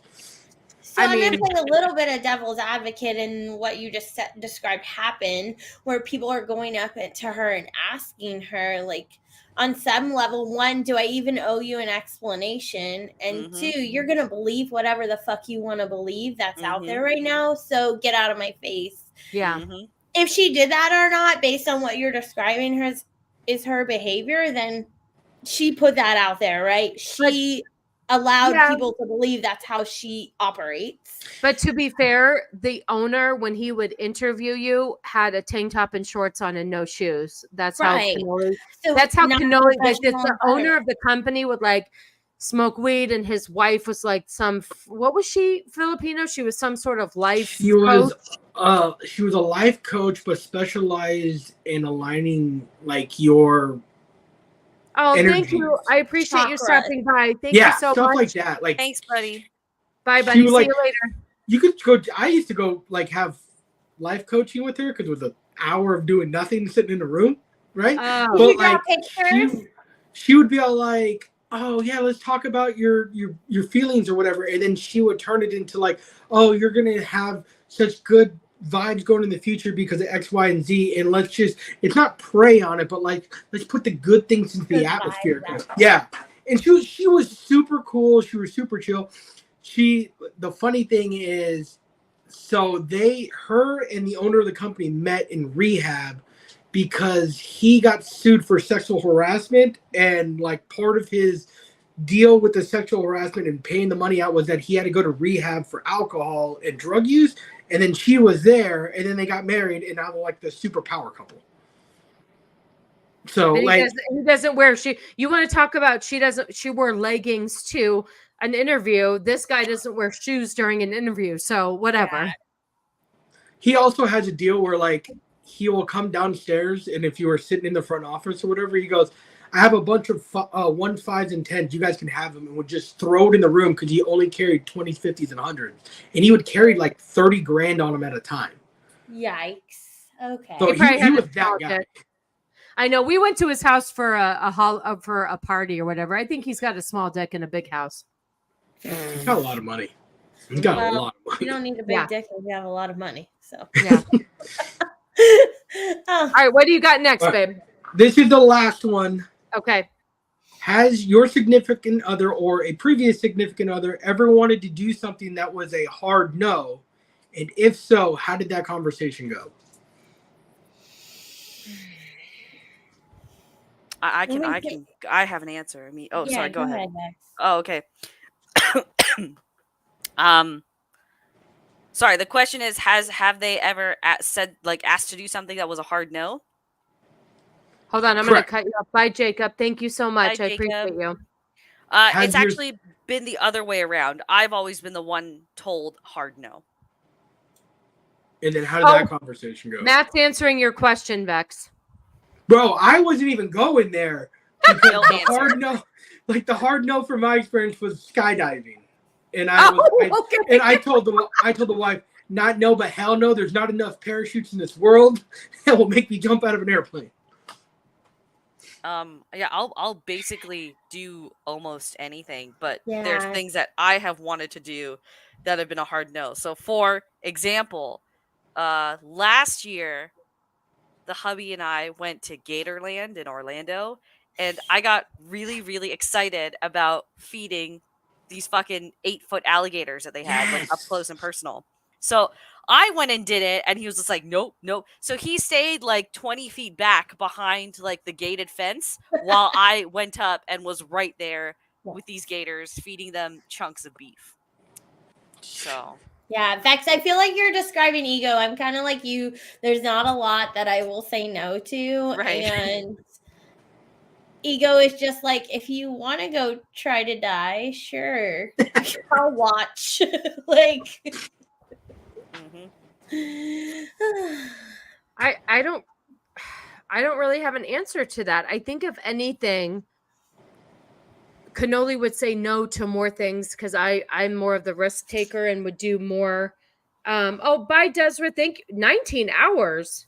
Get some rest, girl. My God. Oh, sorry. I clicked off of it. Thank you so much for stopping by. We appreciate you. yeah, come back on Sunday. I have a solo stream if you want to hang out. If not, just our descriptions are all in the description. Follow all Our of us. info is all in the description. Thank you. We all have good shit. Come and hang out with us. We appreciate you. Thank you so much. I don't know, unless Cannoli can put something in the chat that where there was something that I wanted him to do. I can't think of anything offhand. Go outside. You know what? I have to say, just being very general, there's probably a lot of times I've asked him to leave the house and do something social that he has not wanted to do and maybe said no. I mean, I'm going to be very general, but he just doesn't like to do stuff. But I don't have anything in particular. I know that sounds pretty boring, but Cannoli isn't like, I'm more of the risk taker. So I would probably do something more so than he would, kind of like how Vex was describing in Shiro. So basically the moral of the story is our men are pussies. Yeah. Ego says no a lot. I have to make a PowerPoint slide and be like, no, this is why you should do it. Like, here are the 3 reasons why we should do this. God, that's hysterical. So yeah, I don't know. It's a hard one to answer, but he says no a lot. Let's see. Say yes to as much as you can. You can always back out later, but you don't always get another chance. That's true too.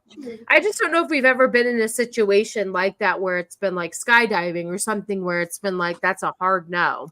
That's a hard, Ego wanted to wear a white jacket for our wedding, and that was a hard no for me. And it created a huge fight. And I go back to the PowerPoint. I had to create like a bullet point email of why the fuck you are being an asshole right now.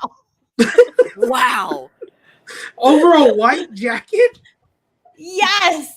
And it was like, he literally said, like, you can do whatever you want. And then, but when it came to him, he was like, I want a white jacket, like a white tuxedo. And I was like, but I'm white. You're dark. And this isn't gonna work. But he was probably afraid if he wore a black suit, he would get lost in the crowd. Well, he's only got one eye. So it was a whole thing. Here, the only thing I said how no to, Shiro, was a haunted house tour. Wait, where was But I feel like I convinced him actually to go to one. He said I could record him. So we might do that this year. I wouldn't have worn a white jacket either. Yeah, I don't think Cannoli wore a white jacket either. Shiro out here winning arguments with TED Talks.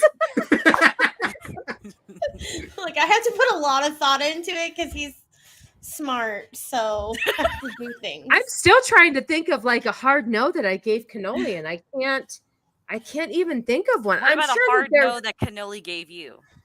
Yeah. That might be easier. I feel like he might not have done that. Well, he did give me a hard no for many, many, many, many years on getting a tattoo. And after... I remember this. He was mad. Really? Oh, yeah. So I got this big one right here. Yeah. So I went big or went home. I got this big sunflower tattoo with with my dog who crossed the rainbow bridge's paw in the middle that I stamped. And I got it. I was having a midlife crisis at 38 and I wanted to get my first tattoo. He was very against tattoos, and we had been together for a long time at that point. He was very against it. And I went anyway. I didn't give a shit. Meatball remembers because I'm sure Meatball had to hear about it. Bro, he came back and he was like, went off. And like, I thought he was going to be like, he was mad. And I'm like, what happened? And then he's explaining this. I'm like, wait, I don't get it. Was it a bad tattoo? Like what? And then he showed a picture like, of her. Did she get thug life across her titties? My first thought was like, oh my God, she got someone else's name tattooed on her or something like that crazy, right? Something really dumb. And then like he shows Whiskey Banger and I the picture, and I remember sitting there going, like, that's cool. I like the dog print in it too. And then Whiskey Banger goes, wait, did she put this on her lower back? And he goes, no, it's on her shoulder. Then Whiskey Banger literally looks at him and goes, knife hand. What's your problem? Yeah, I have to say that was a hard no for many years is the tattoos. And I got to the point and I was in a certain headspace and it wasn't nice, but I was at a certain headspace where I was in my feelings and my dog had passed and I was really sad and I was like, fuck it. I've always wanted a sunflower tattoo. So I went real big. Oh, thank you so much for stopping by. I appreciate you.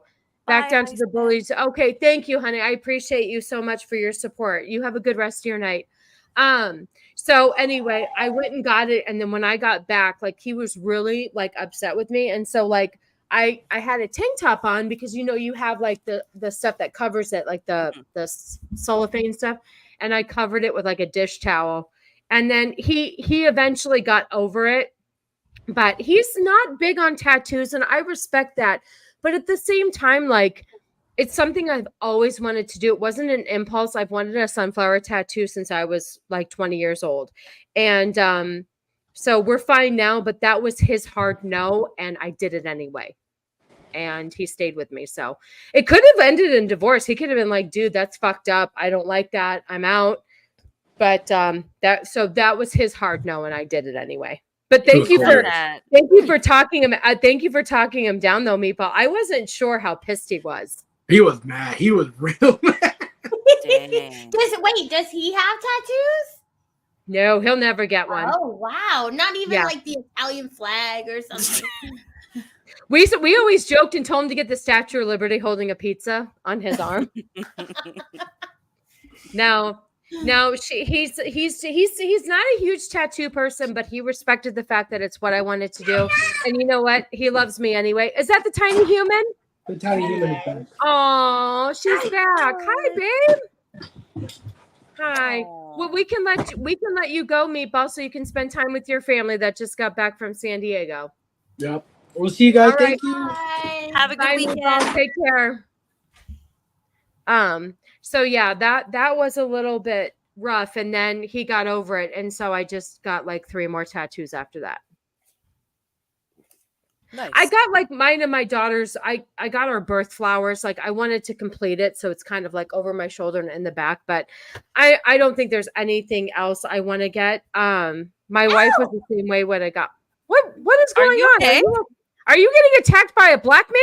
He just came and threw holy water on me. Why? What? I thought he was throwing something at my face, and he yells holy water. Why did you need an exorcism? Apparently, because I want to go to Salem and all that stuff. I want to go to Salem too. The fuck? It'd be fun. That'd be really fun. Yeah. That would be a good time. I wanted to go to the Haunted Museum in Vegas, but that was a hard no for Cannoli. There you go. There's a hard no. He was like, I really don't want you to go there because with my luck, some weird shit spirit would attach themselves to me and I would bring it home and fuck up our whole world. So that was a hard no for him. And I respected that. And now I'm glad I didn't go because something would have attached itself to me because I'm so like weak. So hitchhikers are real. And yeah, that's why I said in the chat, I was saying like, I'm going to go there, but I'm going to make sure I'm like blessed and like, for when you go to Salem, so I don't bring anything home. I don't know. Yeah. I would like to like see all that stuff. I just don't know like if you get like possessed and shit. I worry about possession. I just go into those situations just raw.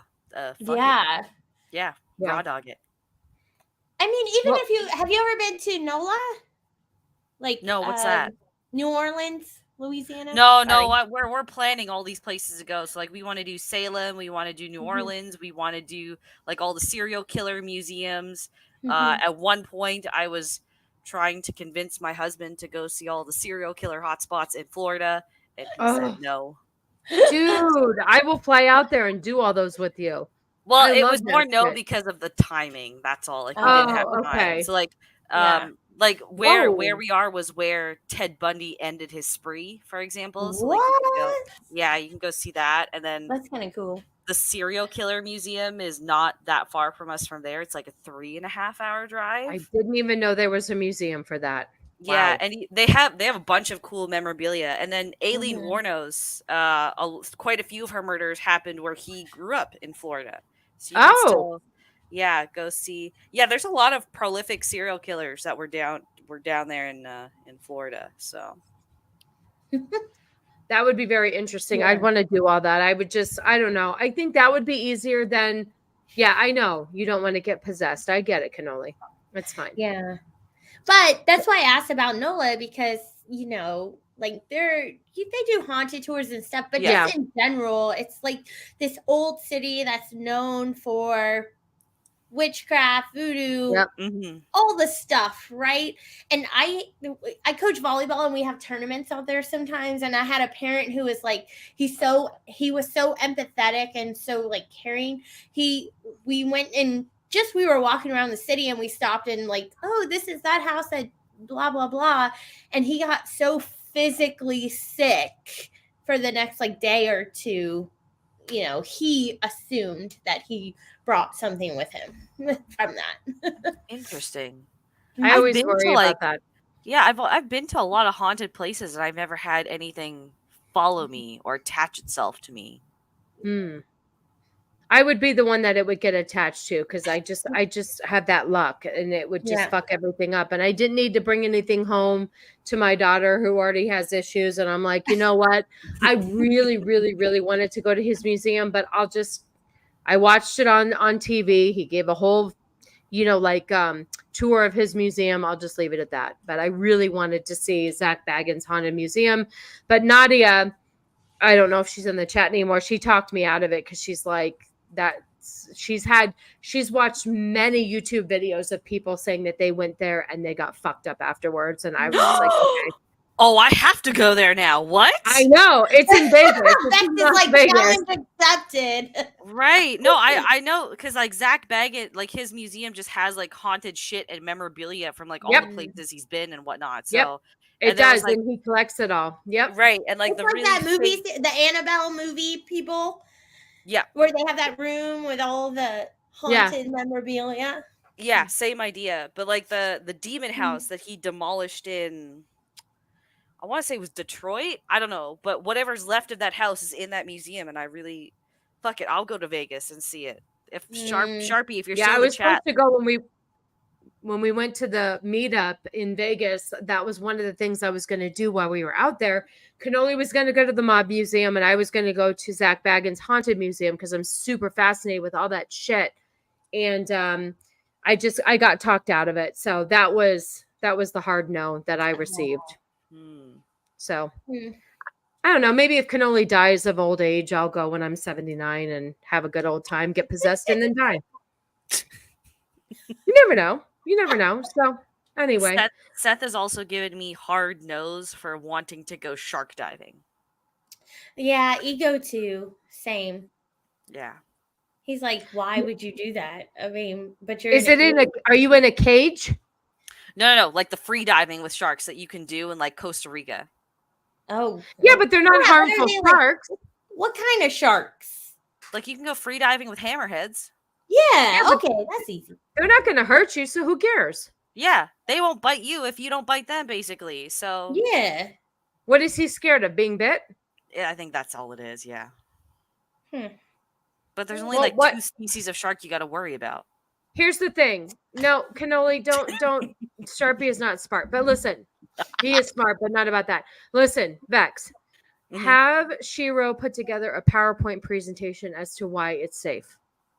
He won't look. No, that won't listen. That won't work. I make it bullet points. It's not sentences. Nobody reads sentences. Yeah, he doesn't want to read at all. So it's far better for me to just like kind of, I don't know, just take my top off and be like, hey, can we be like, you want to do this, right? Exactly. Apparently sharks like dark meat, so add this to the hell no list. Wear your white jacket you were going to wear to the wedding, and then it'll fool them. Wait, in Jaws, were there black people on the boat? There weren't black people alive in the 70s, so probably not. Dang. They didn't put black people in movies back then. Yeah. I just want to know what black people the sharks ate from black people can't swim, so no, they weren't in the movie. Stop it. Oh my God. I love you, ego. I love you, ego. And I don't know. Listen, I don't know. But here's the thing. You'll be fine. If they don't hurt you and it's an organized situation, it'll be fine. Yeah. Oh my God, that is too funny. Okay, so I guess we've hit the 2-hour mark. Vex, did you want to talk about the period project, or do we want to wrap it up? CD Projekt Red, which is a game developer out in Poland, basically went really woke a couple of years ago, and they started implementing a bunch of DEI things and diversity hiring. And back in the spring, they launched this thing called like a menstruation leave initiative, where women would get a few days off every month to go and bleed, essentially. But I just found this entire like some of the wording here, like, we're honored to be recognized alongside other industry leaders working to increase diversity and inclusion. So apparently bleeding from your fuckhole is diverse and inclusive. It's your bonus hole. Same thing. People are putting dicks in either one, right? It is so fucking maddening that we have to use words like diverse and inclusion. I mean, for a period. Yeah. For a period. So wait, you get a couple days off that don't go against your vacation and PTO because you're bleeding. Yep. Huh. Now let me ask you something. Wait a minute. For somebody like myself, who's on a particular birth control that doesn't allow for periods, now I don't get to bleed every month. So how does this work for me? So you're discriminated against now. There you go. That's the word I was looking for. Thank you. Okay. This is so fucking retarded. I mean, I can't. So basically, if you had this in the United States, because this is just in Poland, is that correct? Well, this is just this particular game developer in Poland. Oh, okay. So if this was something in the United States, this would be a shit show because, you have the trans women who don't bleed from their bonus hole. They think that they do. They would claim discrimination. Well, that was one of the questions I think someone in the comments of this had, is like, how do you confirm that they're having a period and they're not just taking advantage of it? Because women don't all bleed for the full 7 days like a lot of people claim, right? So how does that work out? And everybody's menstrual cycle is different. Like some people have cramps, some people don't even know it's coming. Like that's crazy. And do you have to supply like proof of your period, or do you have to give them your menstruation chart? Like, where is this where this is not being taken advantage of? Yep. That's exactly. And what man isn't going to get upset that, like, I don't know, men get paternity leave as well. So, which I do like. I like that men get a little bit of time off. I do appreciate paternity leave because the woman does need the help, and I do like that. But I think the fact is, like, let's just put it this way. I fucking worked up until the very second I went into labor. You don't need any special treatment. Just fucking suck it up. Like Candace Owens says, put on a fucking helmet. Life is tough. Just freaking do it. You don't need leave for period days. Just double pad up, take some ibuprofen, and get your fucking ass to work. I'm sorry. Or take a birth control. Like my daughter has really, really bad periods that would prevent her from getting to go to school. So guess what? I work in an industry that can help my daughter. We're dealing with it. We took care of it. We fixed the problem. So I don't know. I think this rule is fucking stupid. It is. It's see? You're right. You want to be a girl now. This is why everybody's claiming to be women. And so here's the thing. So if you're going to go to the administration and say, hi, I identify as a woman, so I would like 7 days off for the period that I don't have, but I'm really a woman because that's what I think I am, and I wear a dress. You can't tell me I'm not a woman. Oh, and then we go back to what's a woman? Oh, wait, it doesn't revolve around a menstrual cycle and X chromosomes and being able to have a child or potentially have a child. It's just that I identify as this. It's just exhausting. Let's see. I had a coworker cramp up very badly. She still came to work. In turn, I would let her take multiple breaks when things got bad. And we appreciate that. You know what? It is. I used to have terrible, terrible, terrible periods, and I understand it. And it can make you sick, and it can absolutely like make you not want to go to work, but you just push through it like anything in life. So that is very nice of you, Beard. You're a gentleman. So. Oh God, I can't even anymore. So, all right. Well, that is it for us tonight on Truly the Female Perspective, episode 10. Shiro, you just had let me tell you something real quick about Shiro and Ego. They have an amazing show called Ordinary Gains every other Sunday. Their show was last Sunday, and they gave the synopsis of a black man wearing a cowboy hat and a bolo to a wedding in New York City. And I gotta watch that. You have to. I'm telling you. So every other Sunday at 3:00 my time, after I wrap up my stream, and I always forget to promote them, and I have to be better at that. I do my food prep, and I watch these two, and they have grievances with each other. What pisses each other off about each other. Ego usually has more than Shiro. I find it unfair. Right? But Like- their stream is great and really should get more views than it does because it's amazing. So you need to go to Left Eye Ego's channel. That's where you can find my girl Shiro for Ordinary Gains. And it's usually every other Sunday at 3:00 Pacific Standard Time. And it's a really fucking funny time. And Ego tells stories too. Like he fell through the attic last weekend. What? Yep. He is so extra. Listen, It's they let an intoxicated man go up to the attic by himself. You let an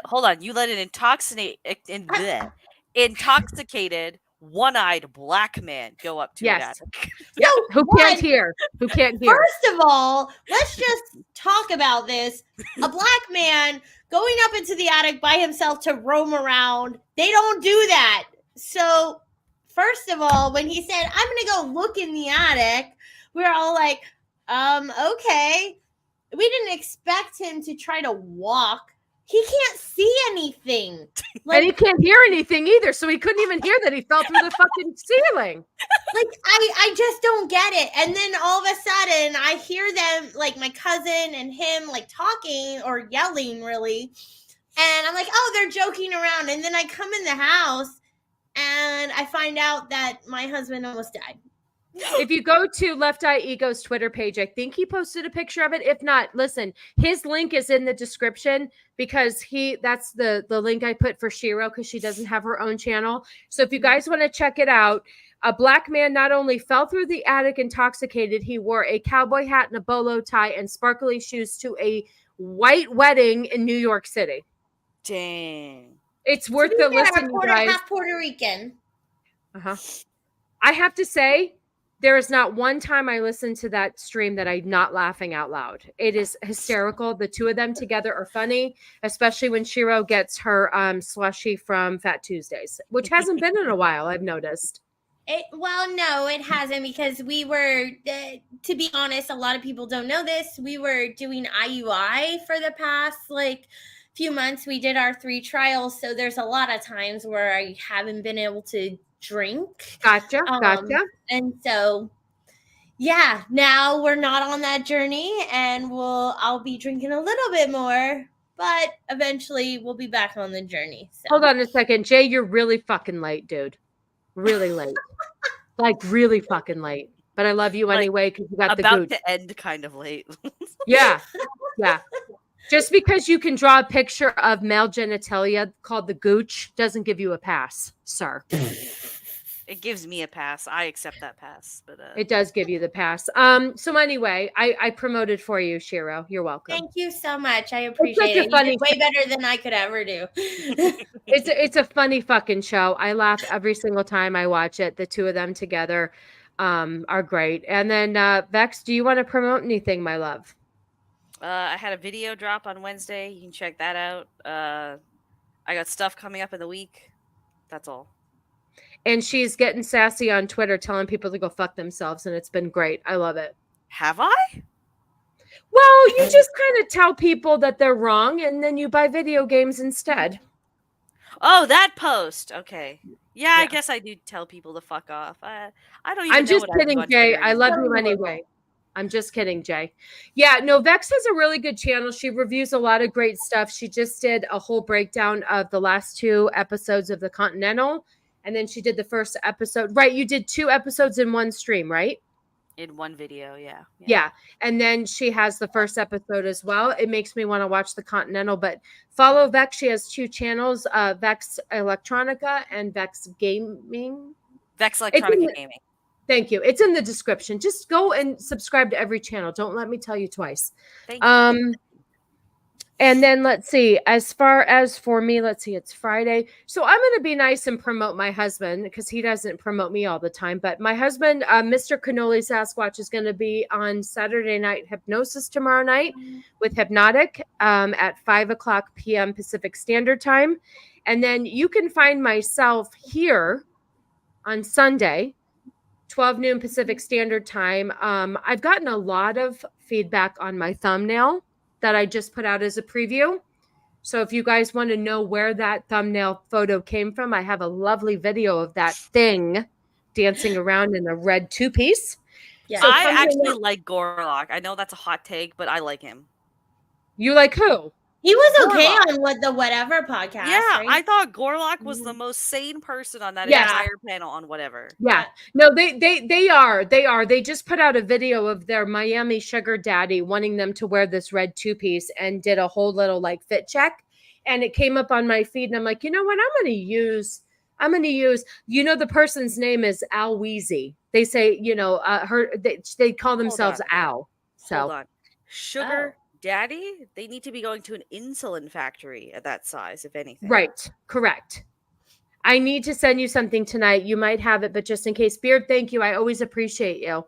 And then come on Sunday with your stopwatch to see how long it takes for me to get to topics.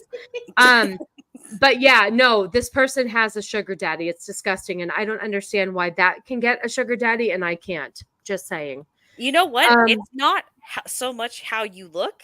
It's what fantasy can you indulge? So clearly, whoever is funding him, let's say there is someone, because he might be lying, someone just wants to fuck a fat tranny whale. That's what their fetish is. Yes, and I will tell you in my hashtags on my stream, I did hashtag whale. So I hope that brings the people. Oh, God. Oh, my gosh. I know. I did. Yikes. I know.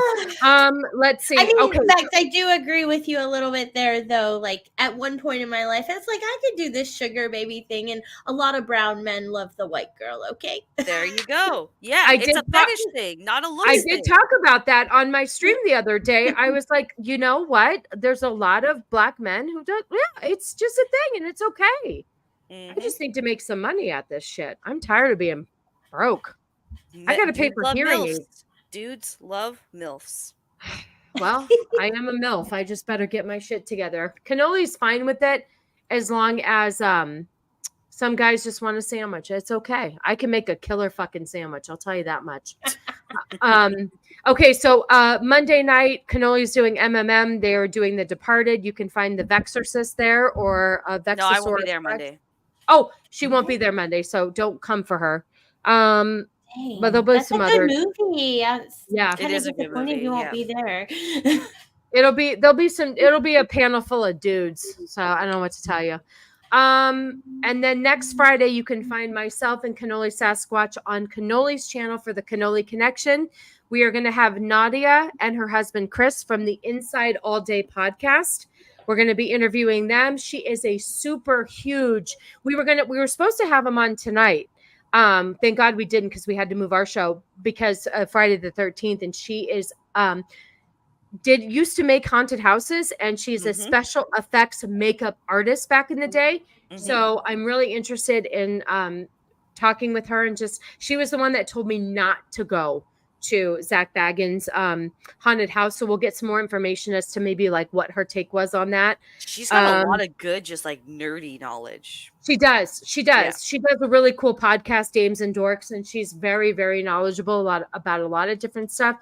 So we wanted to have her and her husband on since they do a podcast together.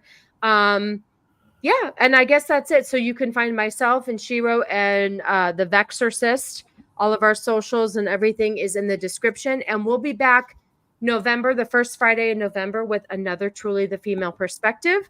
I'm going to find our outro, and we will see you all next time. Thank you so much. We enjoy you, chat. Appreciate everybody. Thank you so much, and we'll see you next time.